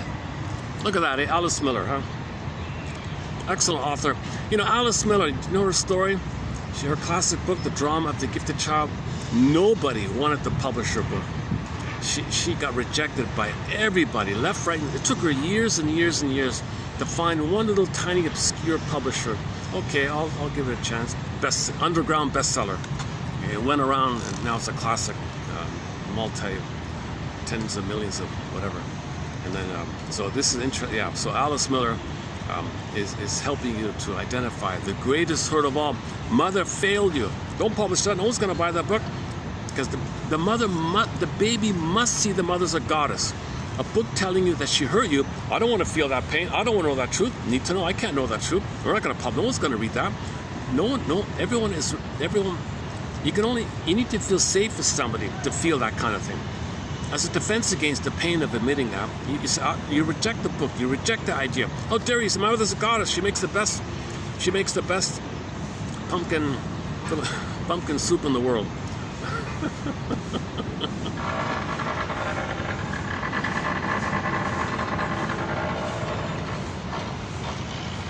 Oh my God. Please tell me pumpkins, you can still get regular pumpkins. Oh my God. That's not GMO now, is it? Oh my God.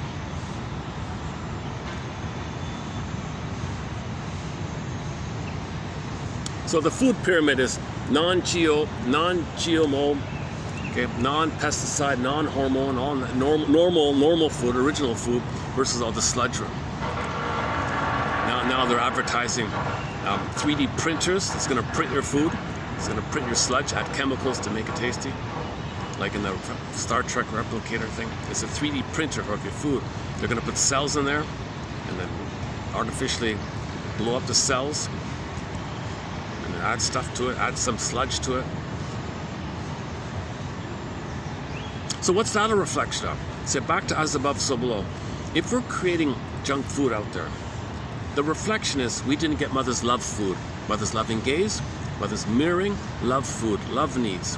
So if the baby didn't get love food, okay, he got rejected food. So we make our food rejecting to say that we got rejected by the mother. If mother rejected the baby emotionally, okay, we create food that rejects people.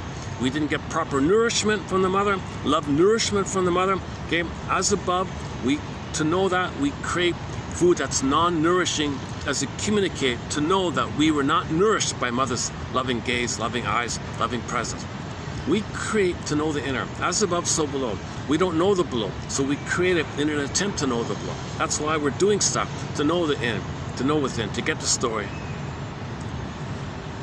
Only the mother's appropriate responses make it possible for the child to experience his feelings as belonging to his own self.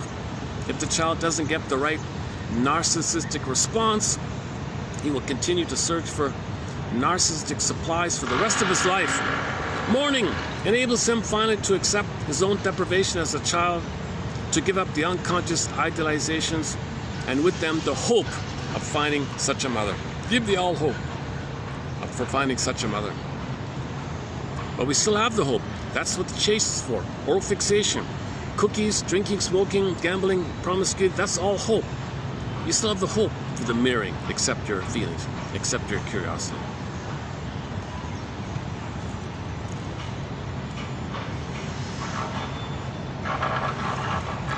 So this is like really, it's really the guesswork. There's a lot of guessing around here. That's why psychoanalysis is not popular, because you're guessing around. You use metaphor. Is it this? Could it be this? Could it be that? You're a detective. This is all detective stuff. Could it be this? Might it be this? Maybe that? Maybe that? You got to be detective, right? It's all detective work. So I'm kind of like guessing around, like for clue. Could it be? Is this a clue? Does that clue lead to that clue? That could be a clue. Maybe that clue can lead to a clue.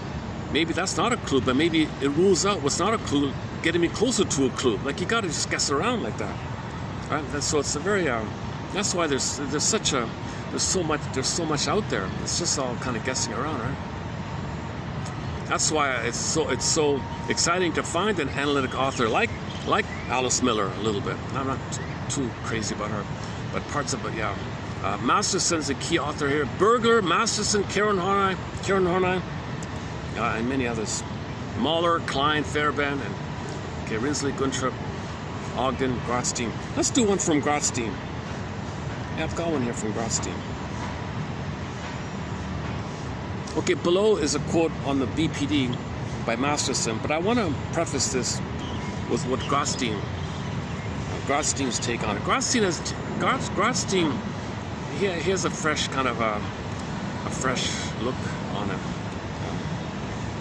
Underappreciated author James Grotstein just passed away a few years ago.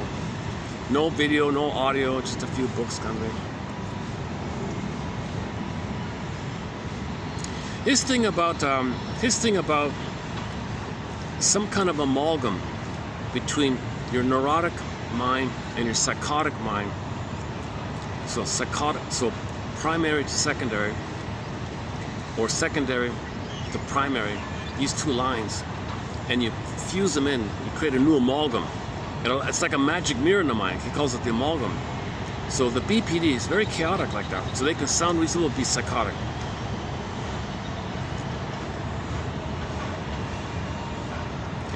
So it's a magic mirror. Did you mean that?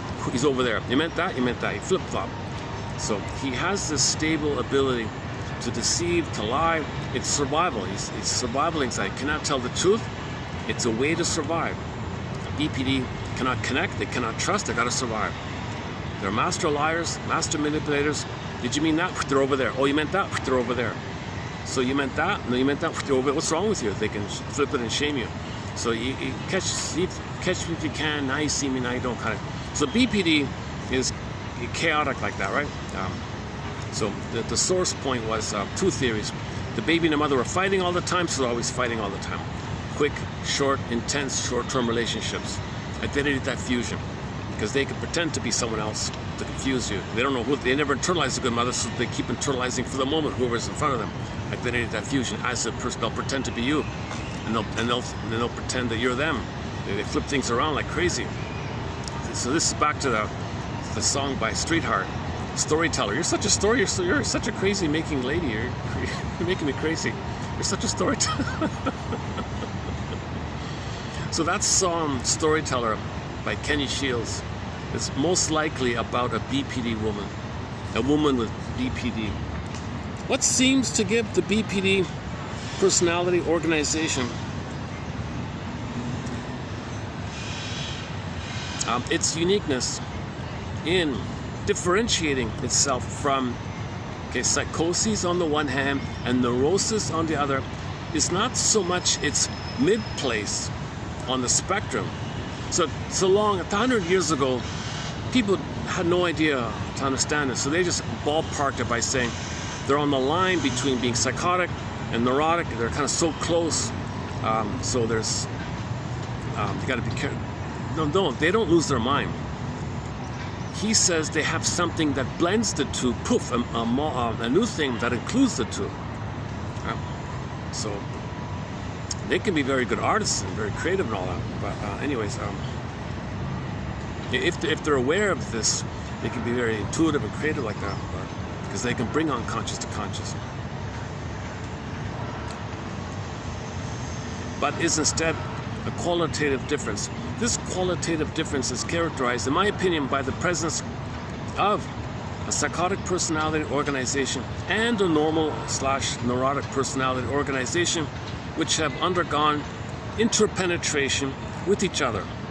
It's as if a collusive symbiosis exists between these two personalities, which allow for an unusual tenacity, stability, and cohesion. So imagine the guy in the hospital, and imagine a more reasonable person. You take the mind of the reasonable person, you take the mind of the hospital guy, you take these two minds, put them together, blend them up, intermingle them, and poof, you got a new magic mirror that can go around like that.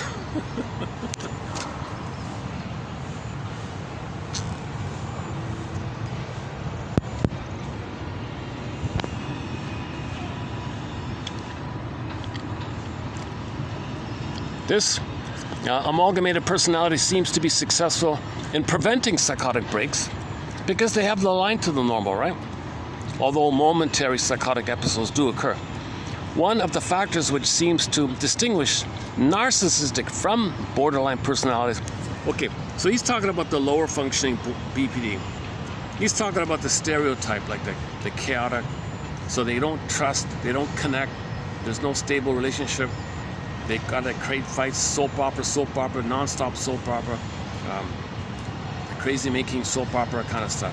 So this is more about if it's the lower functioning one, he's not distinguishing between higher functioning and lower functioning. If it's the lower functioning one, it might be the bullying way. If it's the higher functioning one, they hurt themselves. So if it's the higher functioning one, they're self-defeating on themselves. If it's the lower functioning BPD, they resemble the bully a lot. And he says that lower functioning BPD is kind of like a fusion between the bully, antisocial bully, and the narcissist, or the Swiss cheese narcissist and the bully, fuse it back and forth like that. One of the factors which seems to distinguish narcissistic from borderline personality disorders, we're getting it on here, I can't even see it, is the greater ability of the narcissist in utilizing his object relations to maintain a sense of pseudo-cohesion. The borderline personality is itself a particular subtype of narcissism. Okay, if he's going to say it's a subtype, okay, then that's the lower functioning. We believe what have generally been called narcissism. So his take on narcissism,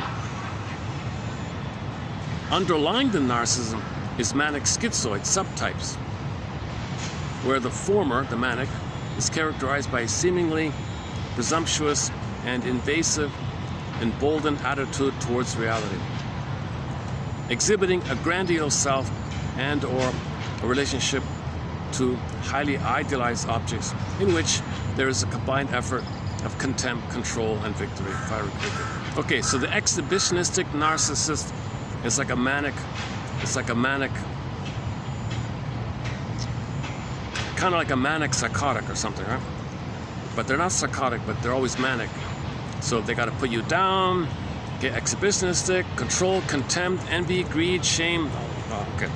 Now, the introverted one, the schizoidal type, on the other hand, is characterized by withdrawal into the inner world, in which there is an unusually high value given to objects of the internal world, including thoughts, obsessions, and preoccupation. There is a sense of inner grandiosity in a stable secretiveness relative to the external world. So they got their private, they special, what's the Walter Mitty kind of stuff, something like that. They got their private special world or something, in a sense of detachment from the objects of the external world. Thus, the narcissistic personality disorders would seem to be characterized by a characteristic manic defense against awareness of dependency on external objects, awareness of one's inner needs, and or a schizoidal withdrawal. So the schizoidal withdrawal, that's like the turtle narcissist, right? And then the exhibitionistic narcissist, and the exhibitionistic or hostile, arrogant, vindictive narcissist. Okay, the cookie cutter, who cares all about center stage. Okay, the overt exhibitionistic narcissist, the regular ones. Okay, so as to maintain a sense of inner pseudo-autonomy at the expense of one's relationship to the world. They are successful in getting people to believe, if they are the manic ones, that they are indeed grandiose and or that they are good acolytes for the object's grandiosity, or if they are the schizoid one, that they indeed have some rich inner thought processes, which is oracular or prophetic. Oh my God.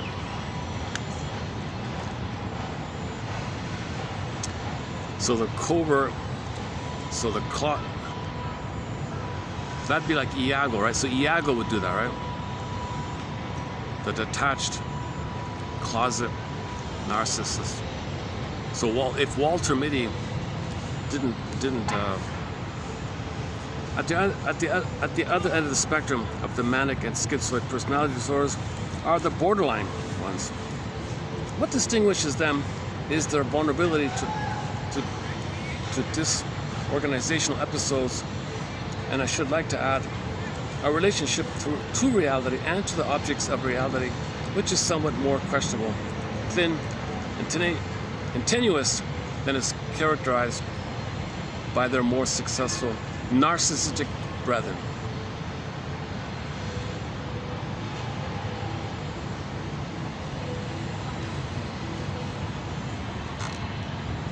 Okay, there's a lot of overlap here. So the baby's grandiose, right? Mother's a god, but it's a breast that serves him. So frozen there, the world owes him, like the breast owes him. He's special like that. He wants the world to make him center stage, entitled. He's arrogant, he's on the corset, he's entitled, he's exhibitionistic, he's grandiose, special king and god, look at me kind of stuff. That's your cookie cutter one.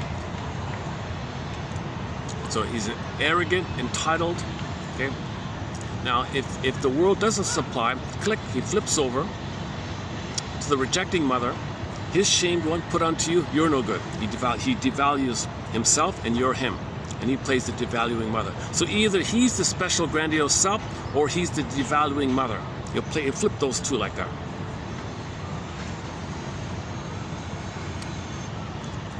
If mother didn't allow the child's grandiosity, his energy zoops up to the omnipotent mother one, then he's what Masterson calls the closet one, maybe the voyeur one, the idealizing one. He only feels special if he idolizes someone. That's the causal one, right?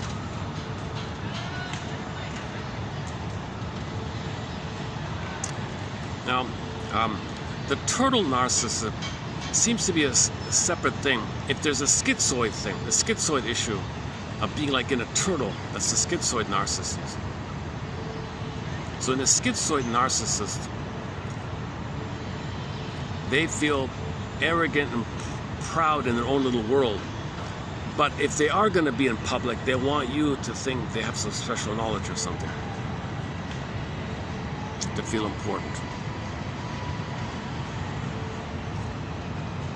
Whereas the regular narcissist, he refers to as manic. Yeah, okay. And then in his model, the BPD is this fusion between psychotic and neurotic, and you got this whole amalgam thing. And they're more there's more volatility and ups and downs, roller coasters, because their mind's all over the place. And that's the way to survive. The way to lie, the way to survive, catch me if you can, now you see me. But narcissists have a more stable, fixed, rigid sort of thing. They're either like a set in their arrogant, okay, they spend their whole lives being a narcissist, cookie cutter narcissist, arrogant, or the causal one, idealize others, or the turtle one, or the waif one, the clinging vine one, okay, the passive aggressive one. There's other types of narcissists, right? But they're pretty set. But the BPD has more variety. They're more colorful like that. But in his version of this, the BPD is a subtype of the narcissist. So that'd be kind of like, so to use his model, what shall we call that? Not the waif narcissist, the codependent narcissist, the borderline narcissist, right? The flamboyant narcissist, the drama queen narcissist. What are we going to call this? What are we going to call this kind of BPD narcissist?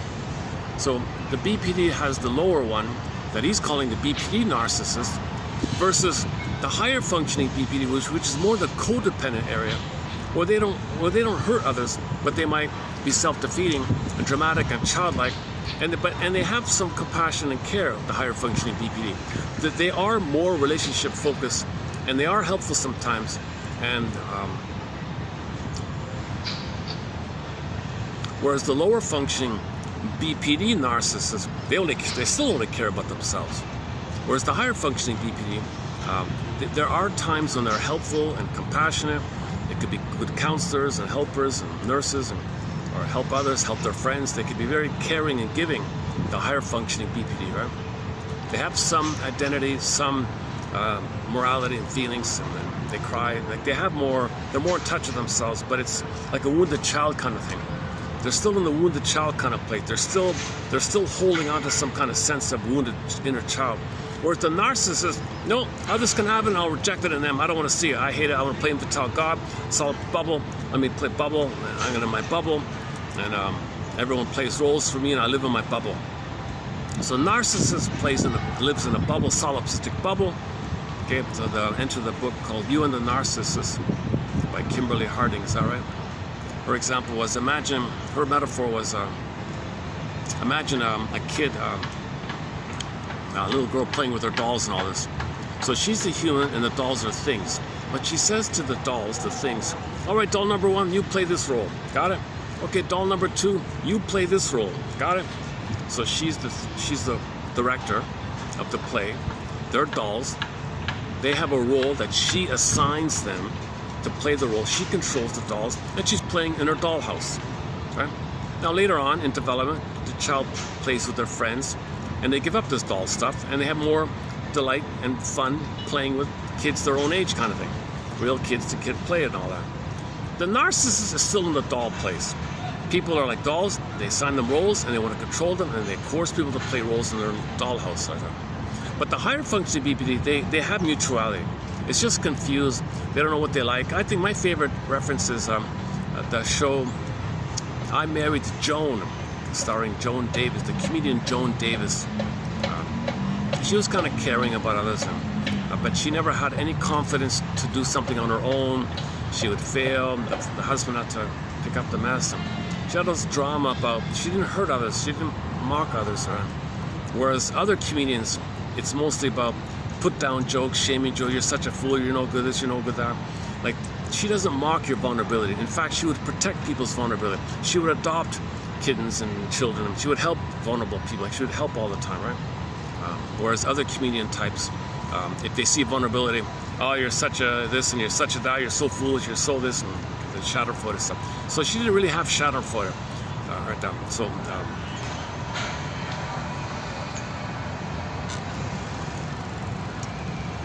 so Masterson focuses more on the higher functioning BPD in the codependent area. And this one by Grosstein, he calls it a subtype of the narcissist called borderline narcissist. So you got the narcissist, whatever type, and the borderline narcissist. You can have within the narcissistic family all these different types of narcissistic. They can mingle with each other. They can marry each other, right? But it'll be but they'll play a lot of there'll be a lot of scapegoating on the children. So they will scapegoat the children or have a third to hate. Something's got to keep them together, otherwise they fight with themselves. Or they become detached and have some kind of cold relationship. They're just roommates or some utilitarian or something. Or they take turns, every schedule and things like that. So they usually scapegoat one of the children. That's why when narcissists get married, one typical pattern is the first kid will get the support to be seen because they want to be seen vicariously through the first kid. They support the first kid, quote unquote, the hero. Here you go, get 10 PhDs, be seen, be a star. We'll feel vicariously that we're seen if you're seen. Whether it works or not, doesn't matter, doesn't heal them. Second kid comes on, all the anger built up, dump on the second kid. So the second kid is scapegoated. Whatever shame she feels, whatever shame he feels, they put onto him and shame him. Oh, he's no good, yeah, he's no good. We got a good kid and a bad kid. The third kid comes on the scene, and it seems to be, one theory is, the lost child one, is he's supposed to stand in for the fantasy. He picks up their fantasy, they wish they were free. So they ignore him, he's alone in the library or something. It's kind of like, how can I be free if they never saw me and I know what I like? But it's like he's picking up the role that they want. They want him to be free because they wish they were free, but they don't know. He picks it up, he's the lost one. So they kind of ignore him, hoping he'll go away. The parents thinking they'll be free. But he can't be free, it doesn't work. The fourth one comes on the scene, and he's going, what a mess. Jeez, look what I've been born into here. What am I gonna do now? Everybody's so miserable. So he identifies the most needed role, blow off steam, tension release, physical comedy, I'll fall down, they'll all laugh at me. So he might become the mascot, the clown, the comedian or something. They laugh at him. So he lets people laugh at him, and he has a role, he found a role like that.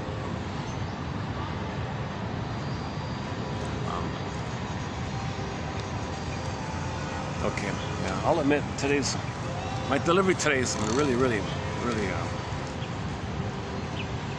one of my, usually my delivery is choppy, but today's exaggeratedly, today's too choppy. Yeah, I'm still kind of reeling. Should I move over? Stay here. Oh, okay, let's just stay here. A little sun here.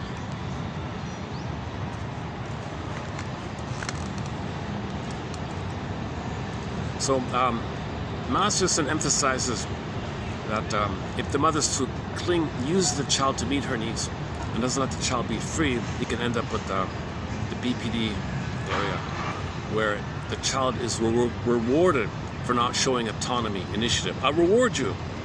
If he shows autonomy, I'm curious about this, I punish you, I withdraw.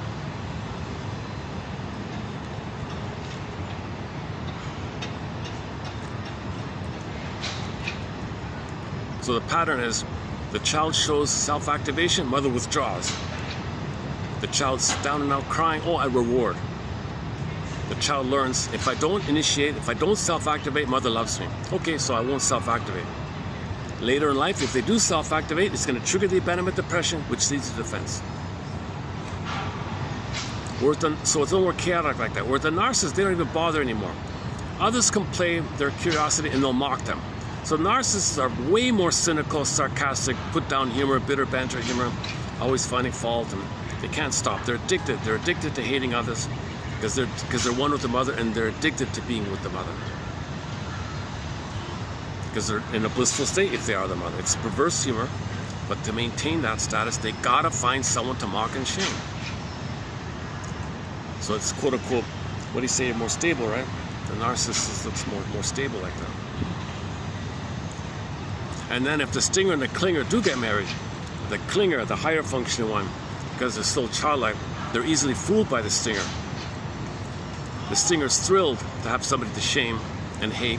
The clinger says, ouch, but I'll fix him, I'll save him. He's still childlike, he still has hope. I'll fix him. The stinger says, what a fool. I'm glad you're vulnerable so I can shame you and hate you. And this goes on for years. Finally, after 6.5 years on average, the clinger wakes up and says, I can't believe this. The whole time I've been hopeful and positive. They've been shaming me and mocking me. So they finally leave, of course, and write a self-help book entitled Codependent No More. Okay, play the song by April Wine called Won't Walk Down That Road No More. I'm not going to walk down that road no more. I gave my soul away. I'm not going to do that anymore. We haven't played that song in such a long time. Should we play it? Oh my God, yeah. April Wine's in the news, actually, yeah. I can't believe it, though. There's a cover band because one of the members is still there. The guitarist is still there. Everyone else is just a cover band, but they're still using the name. So they're gonna open up for Triumph next year or this year. So Miles Goodwin, the lead singer, passed away already. But they still have the name April Wine. It's really a pitiful, miserable cover band. Forget it. The one or two songs that Brian Greenway sings, Before the Dawn mainly, that's the only one. Won't walk down that road no more. This wasn't their hit or anything.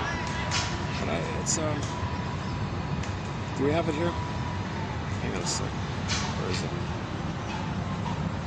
Oh, it's been years since we played this song. I'm not sure. If I don't have it, give me a minute to look it up. Now here we go. So my understanding of the song is it's about a codependent.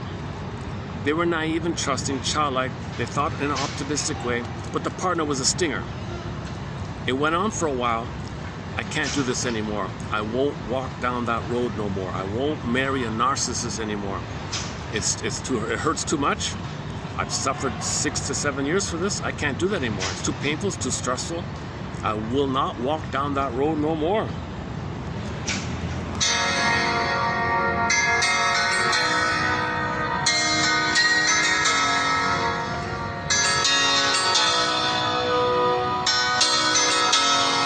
Don't ask me where I'm going when I'm not sure where I am. I know I've lost a lot, gave without a thought, believed in love again. And I don't have the answers, and the question still remains. Yes, it hurts, but even so, that's the way life goes. I could do without the pain,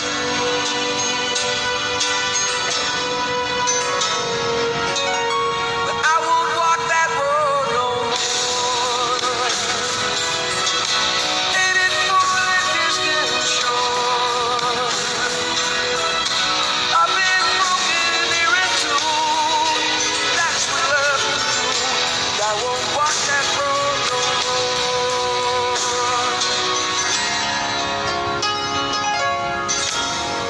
So how do things get crazy? Until the hurt was more than pain. You just die a little bit, but you can't get over it, and life will never be the same. And I've grown a little wiser, and should my heart be broken, I know I'll never quit, and I'll get over it. I'll never throw my soul away.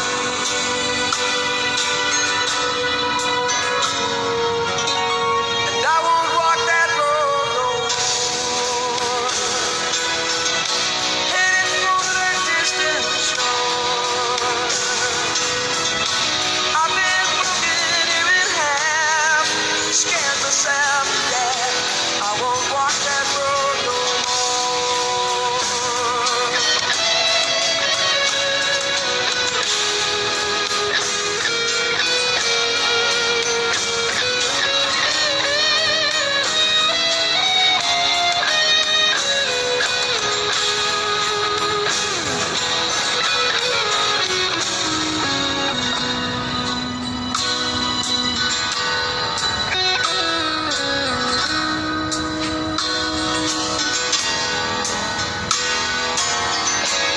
You just die a little bit, feel you can't get over it, and life will never be the same, and I won't walk that road no more,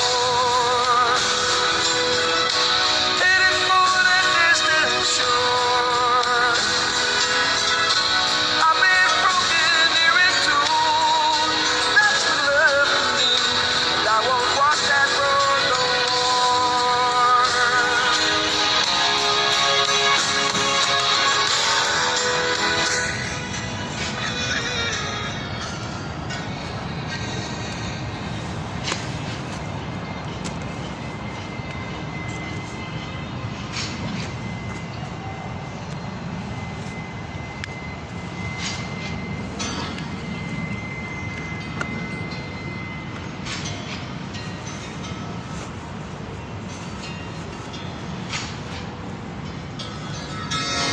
Don't ask me where I'm going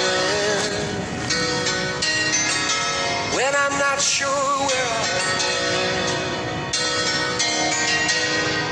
I know I've lost a lot, gave without a thought, believed in love again. And I don't have the answers, and the question still remains. Yes, it hurts, but even so, that's the way life goes. I can do without the pain,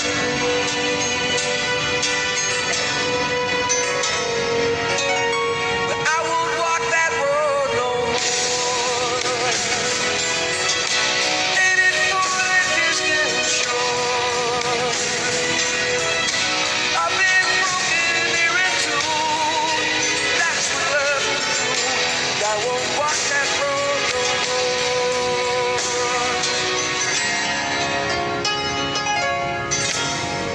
So how did things get crazy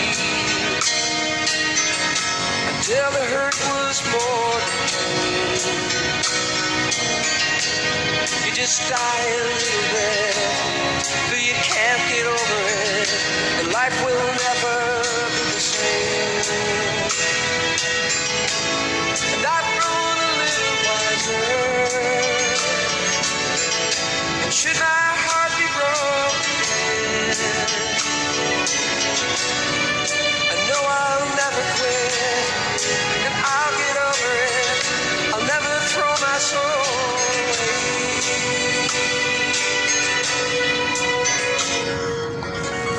And I won't walk that road no more.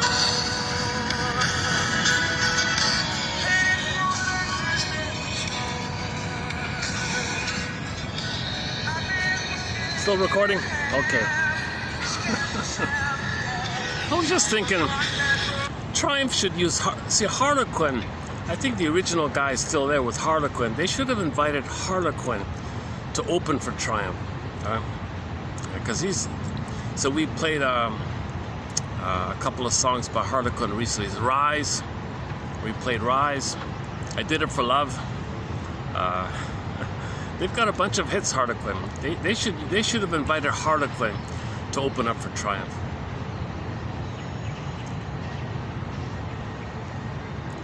This April Wine thing, the current status of it. It's kind of like Street Heart, the current status of it. Oh my, and Prism. Oh my God, it's unwatchable, intolerable. Yeah.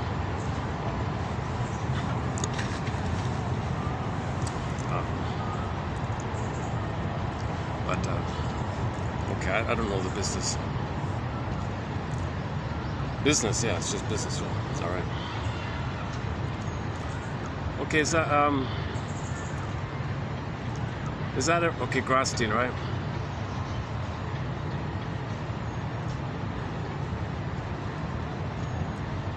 Oh, Ulanov. Oh, the Ulanovs. Neurosis may turn out to be, at bottom, a protest against a counterfeit way of life begun early in childhood. Oh, okay, look at that, eh? Forgot about that. Neurosis may turn out to be, at bottom, a protest against a counterfeit way of life begun early in childhood. A person who suffers from neurosis finds hope when he sees a way out of his suffering. Yeah. So read these quotes. What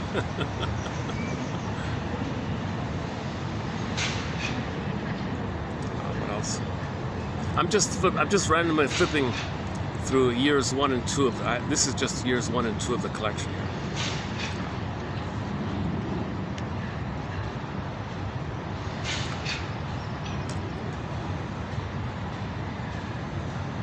Okay, oh, identification with aggressor, okay.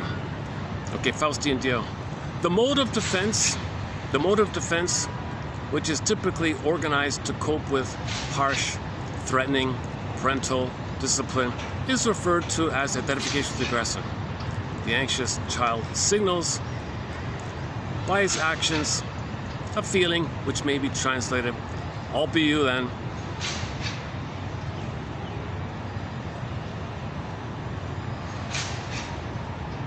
It's some kind of magnetic, perverse attraction. The mother hurts the baby, he becomes the mother. It's just too painful. It's magnetic. It's like, I can't be passive of you, so I'll be you and hurt me, but not know it, but be you and reject me the way you rejected me, but I'm you, so I have an identity, I have a connection. So identification with aggressor is you have a connection. He gives himself up to have the mother. The condition is, Faustian deal, he sells his soul. So he rejects others as the way to sell his soul. And magically he thinks one day mother will love him by doing this.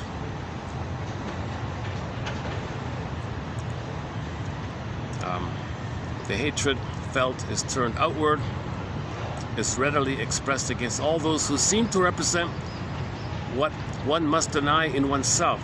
Yeah, okay. As we said earlier, he must deny in himself. Okay? He must deny in himself his feelings, his needs. He can't know his needs. He can't know his feelings. I don't know what you're talking about. He must deny it. So outside, if somebody shows signs of this area, he's got to reject it. Right? That's the condition. That's the deal. And at the same time, an unreflected glorification and idealization of parental figures is expressed. Yeah. See, my mother knows best. That person who wants to see two sides, doesn't he know it's either or? He wants two sides of the coin. What's wrong with you?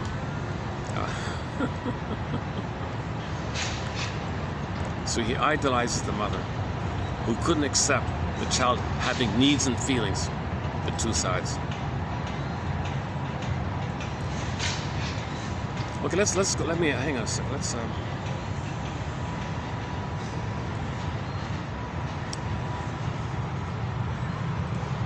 I feel like my videos I've gone into dip mode. I've gone into dip mode today.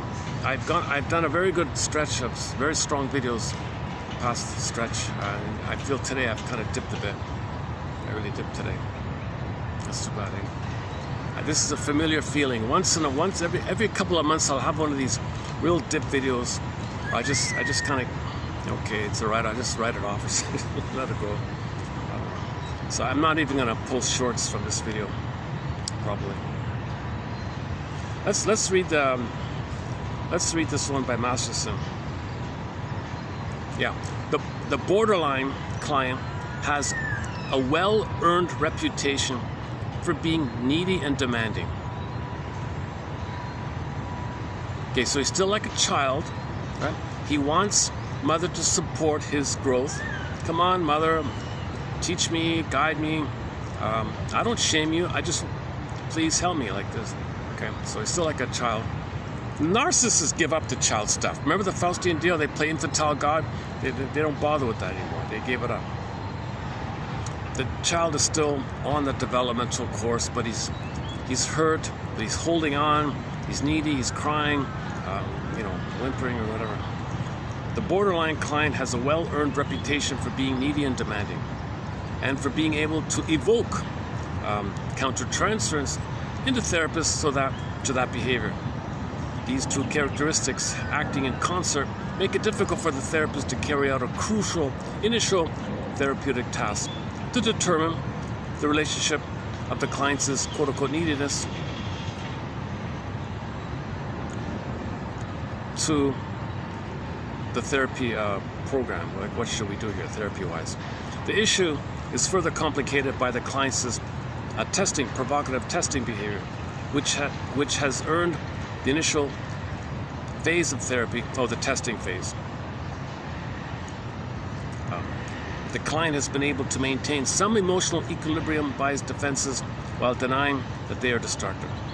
If he or she enters into a working relationship, if she trusts the therapist, if there's going to be some kind of trust, a working alliance, cooperative alliance, therapy alliance, going to be a team, let's understand you, let's work together to understand you, be a team like that, the client will give up.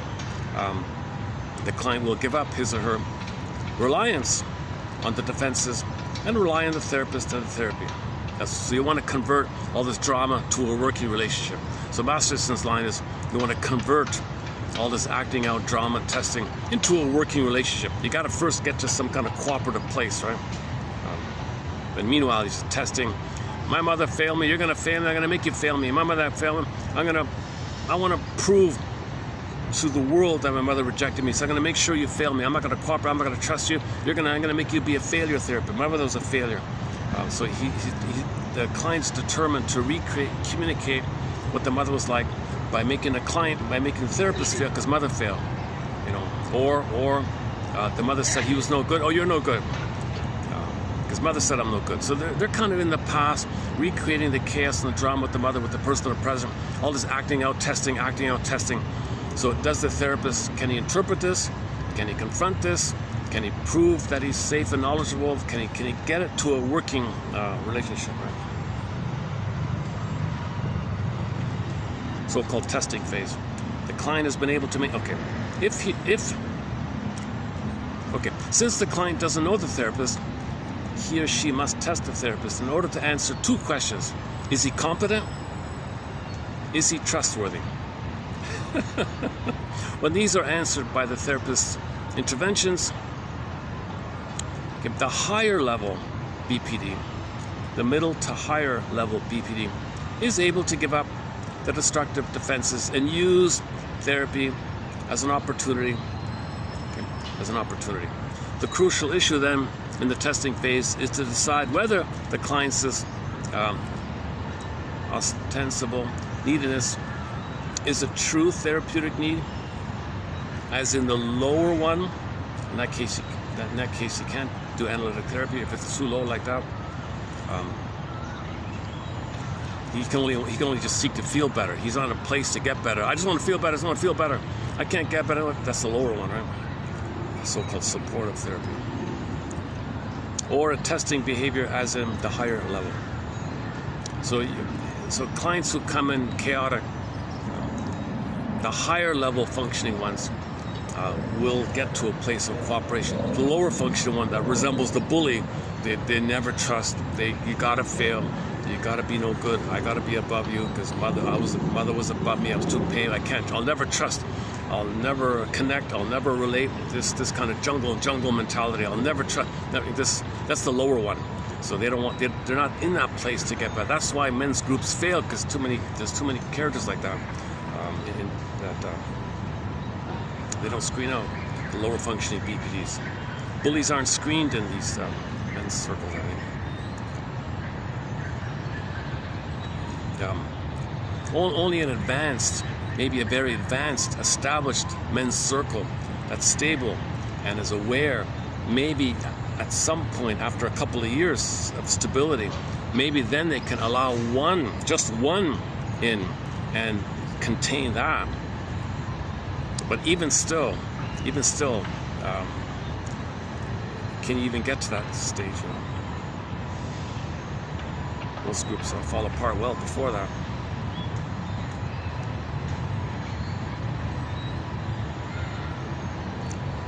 Where are we here? Hang on. Okay, so with BPD, there's a lot of quote-unquote, you say directly, so-called confrontation. Why are you doing this? You say you want to get better, but you're doing everything possible to make sure this fails. Why? You say you want to get better. Why do you want to prove I'm no good? Do you know why? Well, because I'm afraid to trust. Okay, now you're getting somewhere, so you gotta point it out. Narcissists cannot do that. They don't go to therapy. Narcissists don't go to therapy. If it's the lower functioning one, that's the narcissists are borderline, like the bully. It won't work, right? They'll just run away, call you an idiot, and look for a drink of beer or whatever. Confrontation, help the behavior, usually answers the test and helps to make the decision as to whether this is a lower level one who needs the supportive stuff. So the so-called supportive stuff is just make them feel, I don't know. I don't even know what the supportive stuff is, to tell you the truth. Or a higher level one who is a candidate for analytic therapy. So only if the client agrees to be a co-detective and the two are detectives and both realize the mission is to help the client with his issue. So he's aware he's got an issue. He's a little more knowledgeable, and you're a junior detective. He's a senior detective. Two detectives helping to identify the traumatic script. What's he repeating? How is he still hoping for a better past? How could he can free his soul safe and do the mourning process, right? So that's the higher functioning ones are willing to face this issue. The lower ones, they're in way too much pain, way too much stress, adrenaline, PTSD, cortisol, jungle. They don't think about live. I just jungle. They just want to feel better, pain relief. So supportive is just pain relief. Maybe that's where you get into the pills and all that stuff. The supportive, I guess, is the pills area, I guess. So they're kind of... Somebody wrote, L.P. Hartley wrote, quote, the past is like a twilight zone, this foreign, unknown place. We must take that exhilarating trip there to make it our own, so that we are no longer stranger to ourselves. Again, L.P. Hartley wrote, quote, the past is a unknown twilight zone land, whatever. We must take that exhilarating trip there to make it our own, so that we are no longer strangers to ourselves.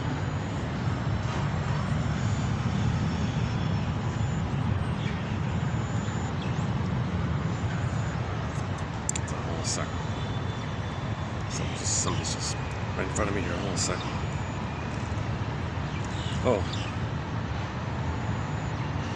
Self-activation, which leads to the benefit depression, which leads to defense. However, the borderline's defense is clinging, whereas the closet narcissist is fusing.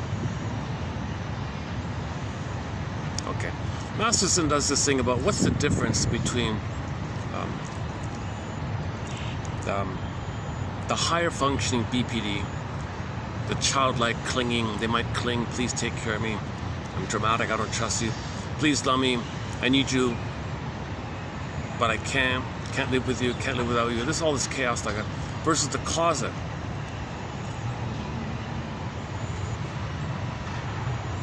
The closet wants to idealize you and bask in that setup. If they don't have somebody to idealize, they might panic, right? And when they're in panic, hey, higher functioning BPDs, they panic. So what is it? Are they a closet narcissist or a higher functioning BPD? And so if they're both shaking like that, right? Well, the closet one, once he idolizes someone, oh, he calms down. Oh, he's amazing. Okay, calm down. He needs somebody to idolize. If he doesn't have somebody to idolize, he feels anxious, right? So he fuses and thinks the other's him, vicariously lives through the grandiose, omnipotent other, so he feels special and grandiose. By fusing with the omnipotent other, he feels special, self-grandiose by doing this. He needs somebody to idolize to feel special. So that's, if he doesn't have somebody to idolize, he's shaking. But the higher functioning BPD, it's not about that. They're just shaking because I want to trust you, but I can't. So they have this, need to connect, but fear to connect. Need fear, this kind of stuff. So they're shaking like that. It's about connecting, it's about trust.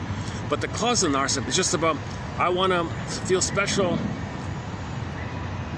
The later ones, I want to connect and develop my development. No, I want to stay in my bubble fantasy. I want to connect and grow in the feeling place.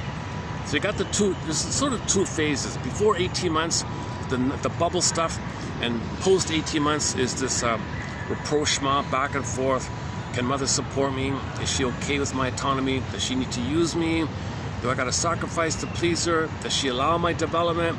This whole mess like that, the rapprochement phase, the trial and error, exploring phase. Now Voyager seek that fourth phase. Whereas the earlier stuff is, no, I just want to be in a bubble and drink, smoke, and feel like a king and a god, and hate you, and prejudice, and jungle mentality, feel special. It's kind of simpler like that, right? It's a simpler kind of existence, right? Psychologically.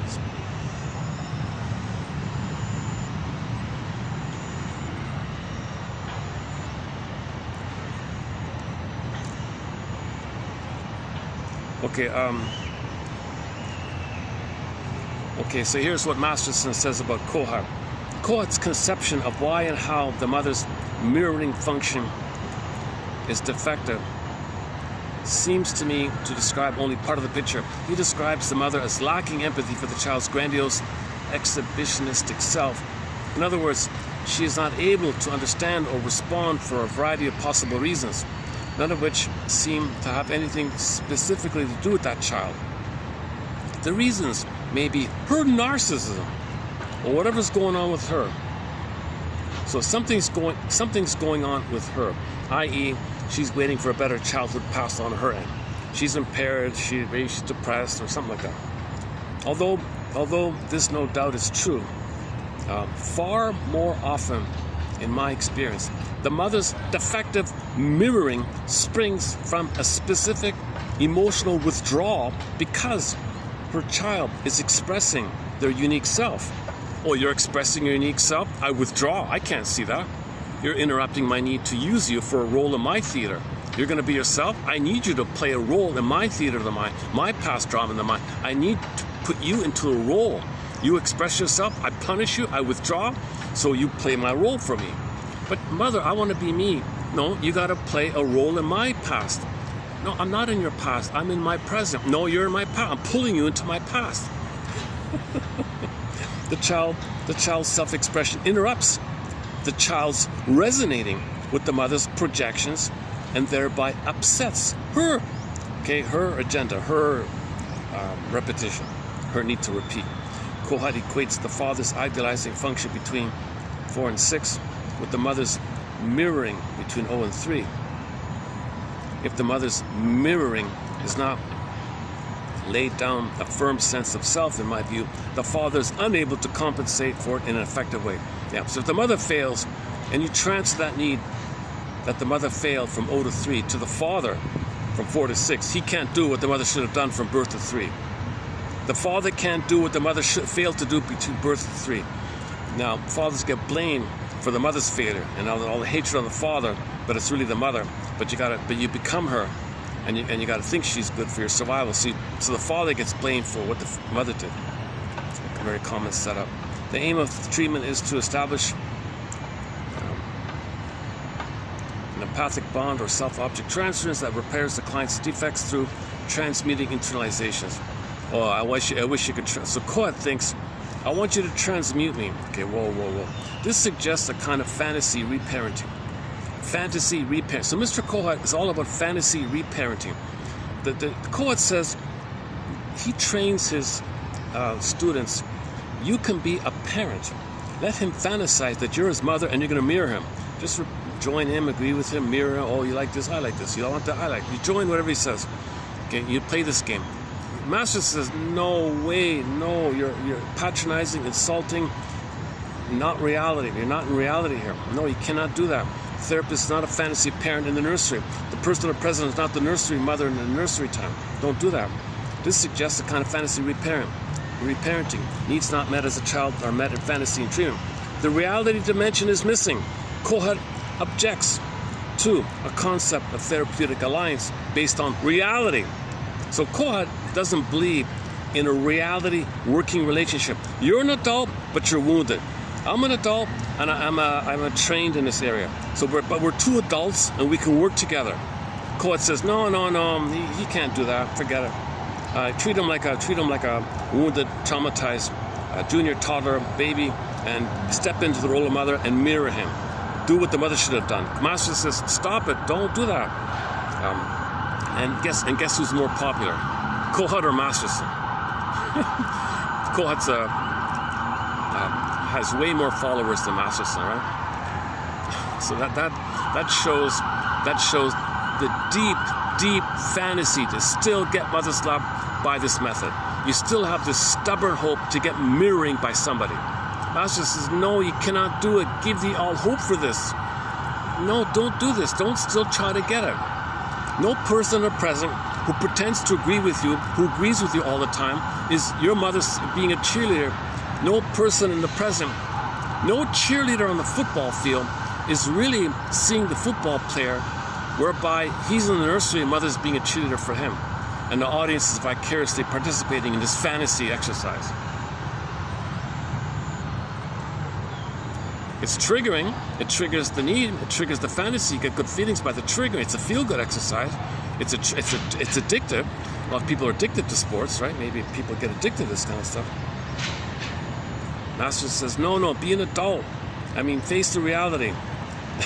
You're not a baby. You're not a. By joining the client's narcissistic fusion fantasy through the self-object transference, the therapist attempts to establish a therapeutic alliance that can only be established by helping the person's self to emerge from those defensive fantasies into reality.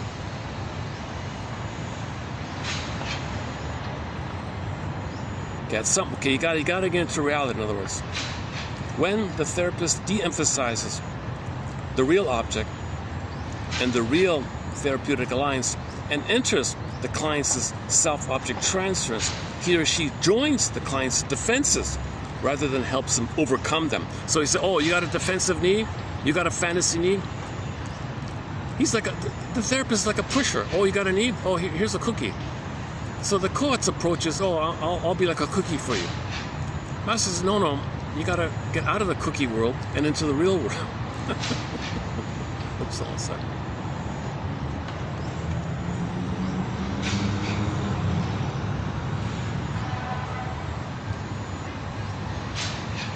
Oh, I might have to move here. I got to move here. Hold on a second.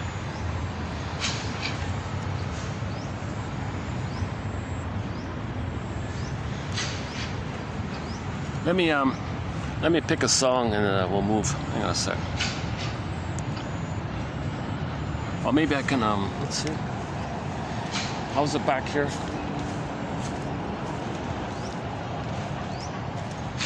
Yeah, okay, maybe I can go here. Yeah, okay. Let's do this for a bit.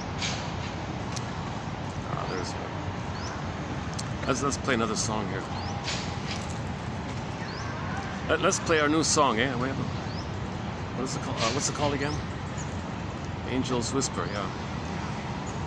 Here it is here, The Phone Call. Here's a song called The Phone Call.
How's lighting here?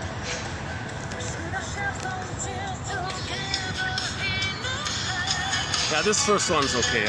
The second one, maybe I'll give it a pass. Okay, where are we here?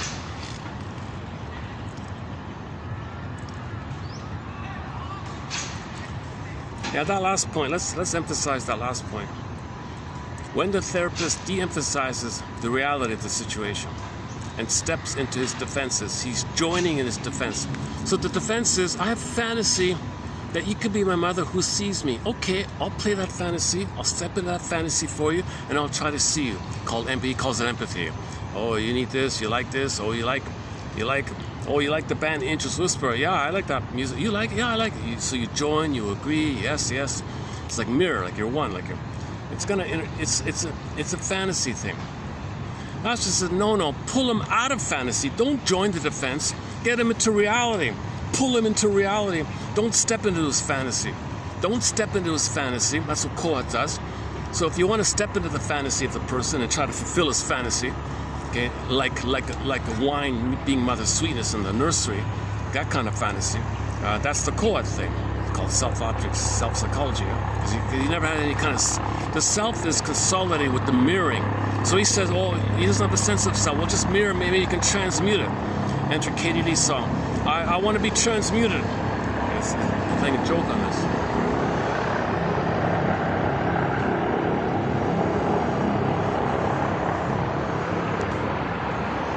this. She jokes about this. I want to be transmuted.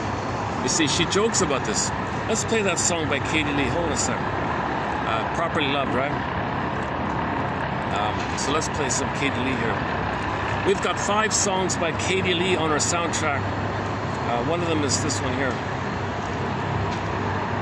called Properly Loved. Hang on a second. Katie Lee, where are you? Hang on a second. Must be under the piece then. Where is it? Properly Loved. Oh, here we go. Properly Loved. I may have grown a trifle hard, a bit unkind and calloused, but I don't need psychiatry. I understand what's wrong with me.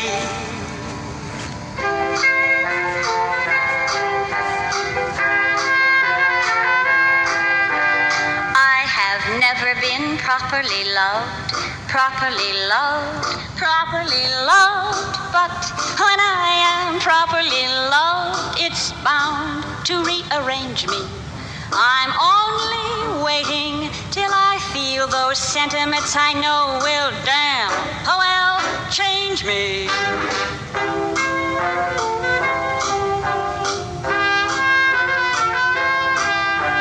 I have never been properly loved, because I've not been properly loved. I'm lacking in essentials. Though I'm a stinker, love will show that underneath I've got a great potential. In the love of a daddy and a mommy, 3 husbands and a brother, there was some pretty good stuff. Oh, it's not that I haven't been loved enough. No, I have never been properly loved. One day I'll be properly loved, though it's mighty hard to suit me. I'll be a woman warm and kind, a living doll if love will just transmute me.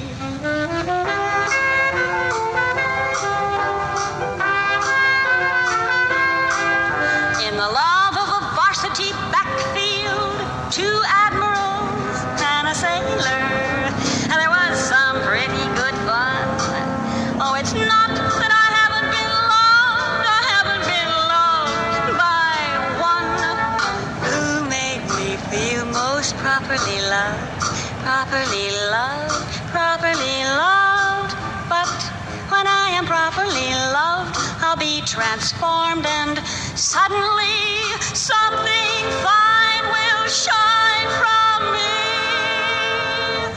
When I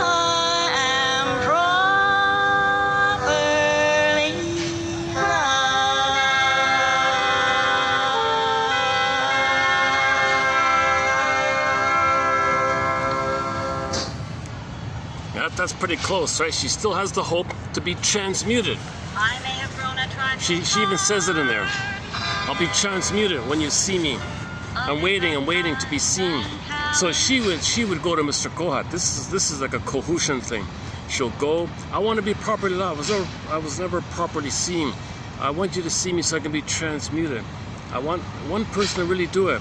Oh, sure, I've been married, all these boyfriends, yeah, but not one of them saw me. Could one of you see me? Can't do it. Nobody can do that. Not even the shrink. No one can step into the role of the fantasy parent that was either back in the nursery. So Masterson said, so he's the guy that put a stop to all this Kohut nonsense.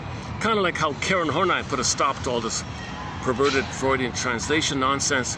So what Karen Horney was to the Freud translation disturbance, Masterson kind of did a similar thing with the Kohut stuff. The Kohut stuff is patronizing, infantilizing, it's drug-like. It probably promotes addictions. I wouldn't be surprised if addictions increase because of Kohut. He was a he was like the main #1 therapy model in the 80s or something. I don't know what it's going on. I don't know if it's still going on or not. But he has quite a pitch, right? Oh, self-psychology. You don't have a sense of because your mother never saw your needs and feelings, so you have no sense of self. Well, I'll do that, and I'll train thousands of people to step in that fantasy, where so you can have a self. I want a self. I want a self. Okay, Masters, I'll stop this. You got to treat the reality. You're not a baby waiting for mother to see you. The therapist is not your mother to literally see and do what literally the mother should have done. The mother should have been that mirroring cheerleader. The mother should have said, look at you, I love you, you're great, I see you, that's amazing. One person joked she's gonna bow, oh baby, she's king of the gods. Baby needs this idealizing, mirroring idealizing, right? So most mothers never do that because they never got it themselves. So they can't give it, and they want to communicate they never received it by not giving it. They don't give it to say they never got it. So we repeat as a way to remember. So if mothers do something negative to the child, they're trying to remember that that's what happened to them. Repetition compulsion, right? How are we doing here? Oh my God, I can already see it. What time is it? Oh, I gotta check the battery. Hold on a second. Yeah, time went quickly today. 20% on the battery, 412. Okay, so I've got about maybe 50. Yeah, let's wrap this up in about 15 minutes. Yeah, okay. I got about 15 minutes, maybe to be on the safe side. 15 minutes.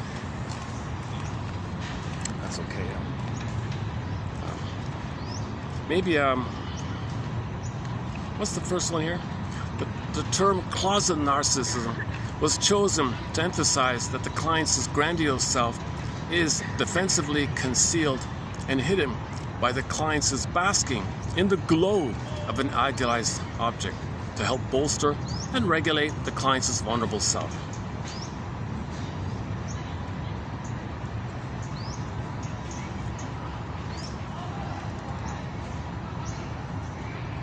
That's going to be hard to parse out because I can imagine everybody feeling a little proud or excited if they meet their favorite celebrity or something, or I don't know. Yeah, I met him. Yeah, he's on stage. Tens of thousands of people cheer him. I met him, and he signed my book or whatever. He signed the book. I got his autograph. I don't know. Maybe, but everyone's gonna feel some of that. Question of degree, right? But closet narcissism, they feel empty if they don't get that. So it's a bonus for many people, but it's a dependency for some people. If it's a real dependency, if they don't have anybody to worship, like really go crazy about, they feel empty and no sense of self. So the grandiose self sense, if they fuse with this one, so if they think they're one with, okay, fill in the blank, enter a religion, a new age thinking you're one with the universe, one with the universe, okay, feel special. One with something omnipotent, then you feel special. So there's a whole marker for this area. There's a huge marker for this. Next one. Layton 04 discusses different forms of narcissism. Okay, yeah.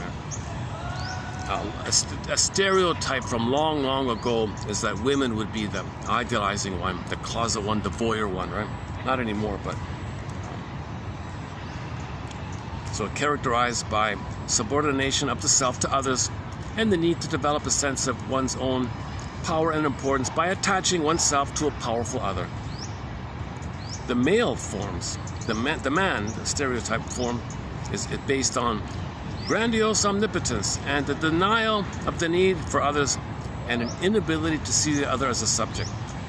Yeah. So the male, the exhibitionistic, arrogant, entitled one can't see you as a person. You're a thing that should serve them the center stage. They don't see you as people, right? They use you, exploit, no good, devalue, didn't need you anyway, sour grapes. The closet one, the traditional female one, is they feel special being attached to that character. Can you believe it?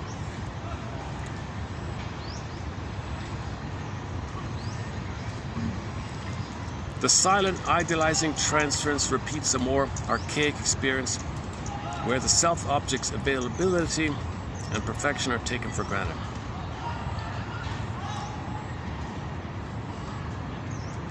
Okay, so when the baby's nursing at the breast, okay, the breast is the object, the baby's the self, but it's one as self-object. So the breast is the self-object for the baby. The object gives the baby a self-object.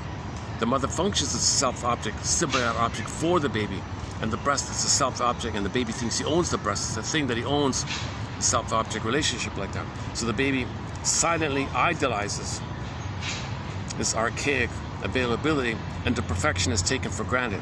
So unmet, okay, then you transfer that later on.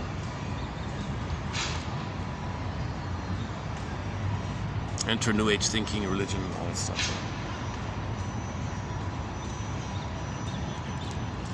Should we let the phone read it out here? So, okay, I'll leave this here. So this has been 3171 mainly. 3171. Getting some talk about nutrition, getting some vitamin D here. That's on the top. That's on the top of the food pyramid, vitamins. So.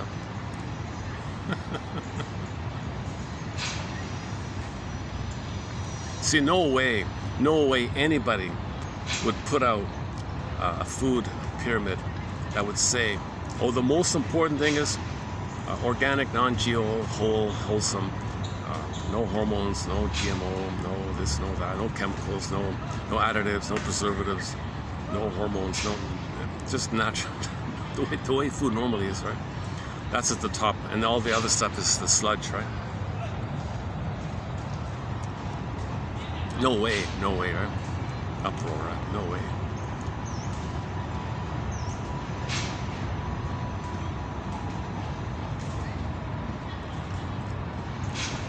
Look how popular organic stores are now, right? Look how wildly popular organic stores are, right?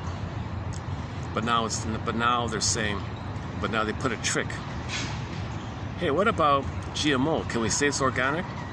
We'll twist the vocabulary. If it's GMO, we can say it's organic. They found a way to trick it. So the organic label means nothing now, right? Almost.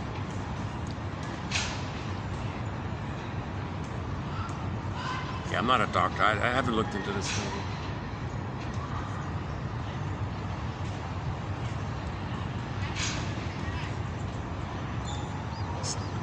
Someone else is just filming. Oh, it's okay. So I can tell the difference. That person is just filming the environment, making selfies, and I'm sort of, yeah. Hello, should I wave? That's kind of, I can feel the difference. I can block the view. I can block the view like that. Versus the other one where it was very pointed at me, very focused. It wasn't for the pyramid. It was for the.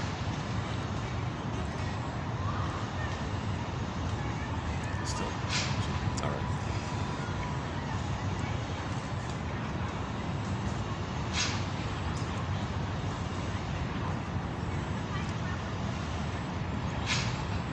What do you think? Should we read?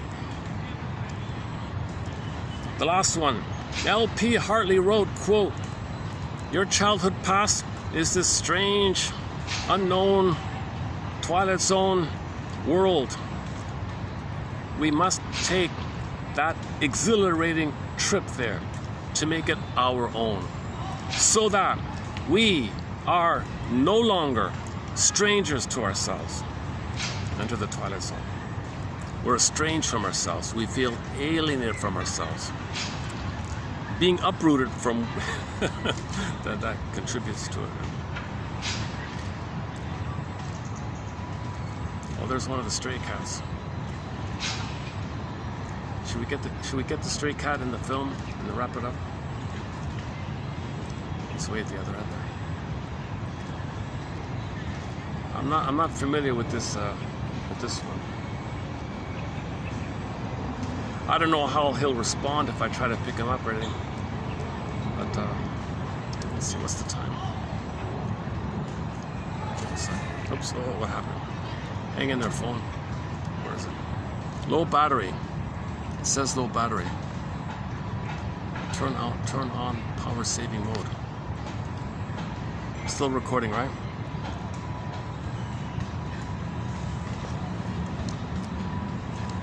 You know, you can't leave your stuff unattended, even for like a minute.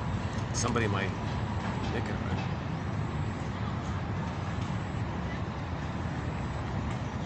But there's a cat. Can you see him, the cat? Let's try.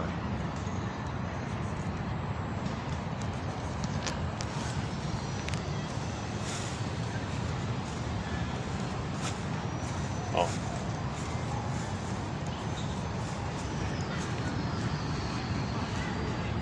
Hang on. Let me take my phone.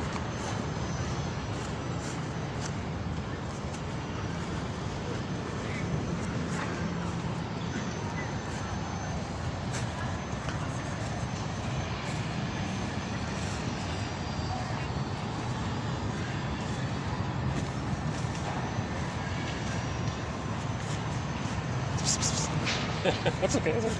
Oh.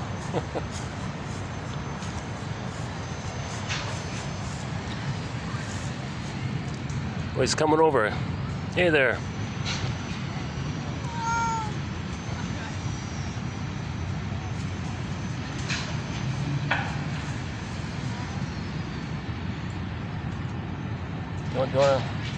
You looking for food or something? Can I pick him up? Let's see. Oh. No. Okay. You know, I don't know that cat. That's a new one, huh?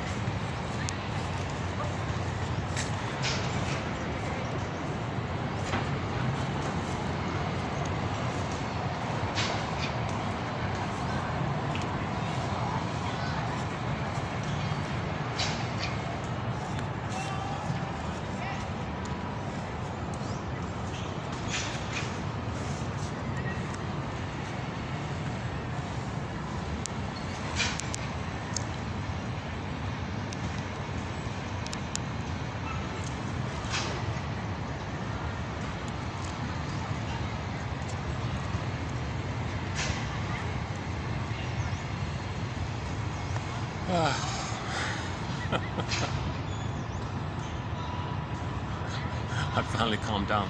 It's taken me 3 hours to calm down. Yeah, I notice being direct in the sun, I feel the warmth of the sun. Yeah, I feel calmer.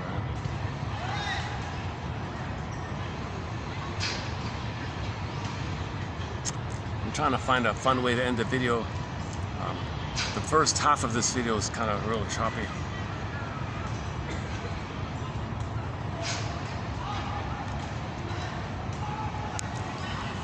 Okay, let's close up with the song then, and then when the song ends, I'll hit the stop button. I feel like I'm missing something. What am I missing here? Hang on a sec. What am I missing? Oh, hang on. Borderline. Hang on a sec.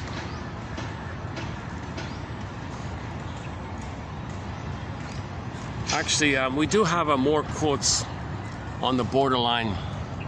If you just type in borderline in the search engine, you'll get the quotes on the topic. This is just for the first 2 years. Imagine this, yeah, so not too many, right? So imagine this times 3 basically. So it's still a work in progress, the BPD. Identity diffusion, as part of the chaos. They have it as if they believe they're the one in front of them.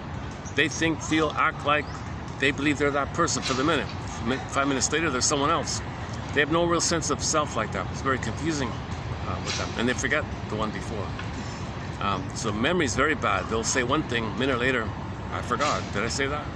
You know.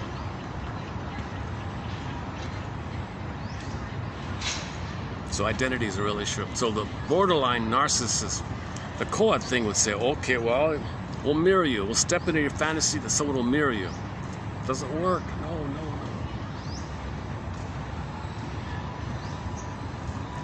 Identify. What did Alice Miller say again? Yes, what was it? Back to Alice Miller. What did she say again? Identify. Here it is. Only the mother's appropriate responses make it possible for the child to experience his feelings as belonging to his own. So the mother accepts his feelings, he'll accept his feelings as his own. If the mother says, oh, I accept that you have these feelings.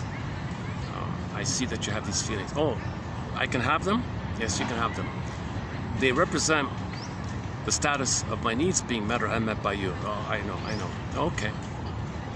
If the child doesn't get the right response, he will continue to search for these responses. Enter the scam, the Kohut scam. Oh, you're still searching. Here you go. Pay me money. Mourning enables him finally to accept his own deprivation as a child, to give up the unconscious idealizations, and with them, the hope of finding such a mother. Yeah, see, Kohut says, don't give up the hope of finding such a mother. I'll be it. I can do it. And that's what Mr. Spotsnitz does it. Okay, that specialist gets it. Now, maybe the exception is the people in the hospital, but Masterson, I don't think he would agree, even in the hospital cases. So I don't know, so. Maybe a little bit you join them just to connect, but you got to get them into reality. You can't live in there. You can't live in that kind of place. You got to find a way to connect somehow, but you can't stay in that idealizing transference and hope to be transmuted like she sings in the song, Properly Loved, Katie Lee. I was never properly loved. Maybe one day I'll be properly loved and I'll be transmuted by the... Again, does it play here? Hold on a sec. It is this intense affective need which promotes the ego weakness of the individual. Let's read this Alice Miller quote here. So that they may appear more disorganized than the narcissistic personality despite their higher level of object relatedness. Okay, here we go. Only the mother's appropriate responses make it possible for the child to experience his feelings as belonging to his own self. If the child does not get the right narcissistic response, he will continue to search for narcissistic supplies for the rest of his life. Mourning enables him finally to accept his own deprivation as a child, to give up the unconscious idealizations and with them the hope of finding such a mother. A. Miller. Psychic structure refers to... Okay. Alice Miller. Okay, let's wrap it up here.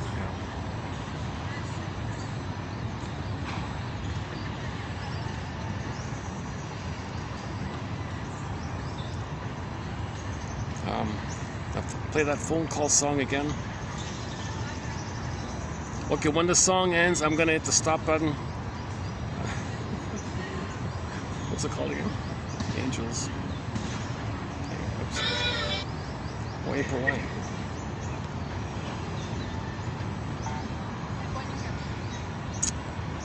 Hang on. Oh, the phone call. All right. When the song ends, I'll hit the stop button. Steve Behrman likes to say, may the farce be with you, may comedy be with you. Now, comedy where you have knowledge and you're improved, so that the tension was released. That kind of comedy, may that kind of farce comedy be with you. Not the perverse humor where you shame someone, that's called Schadenfreude. So when he says, may the farce be with you, he means may both and comedy helpful humor that makes you more self-aware, and you were tense, now you're self-aware. Relief, comedy, may that kind of comedy be with you. Okay, metaphors be with you, because metaphors help to make the unconscious, they're a bridge from the unconscious to conscious. Metaphors, right? Metaphors.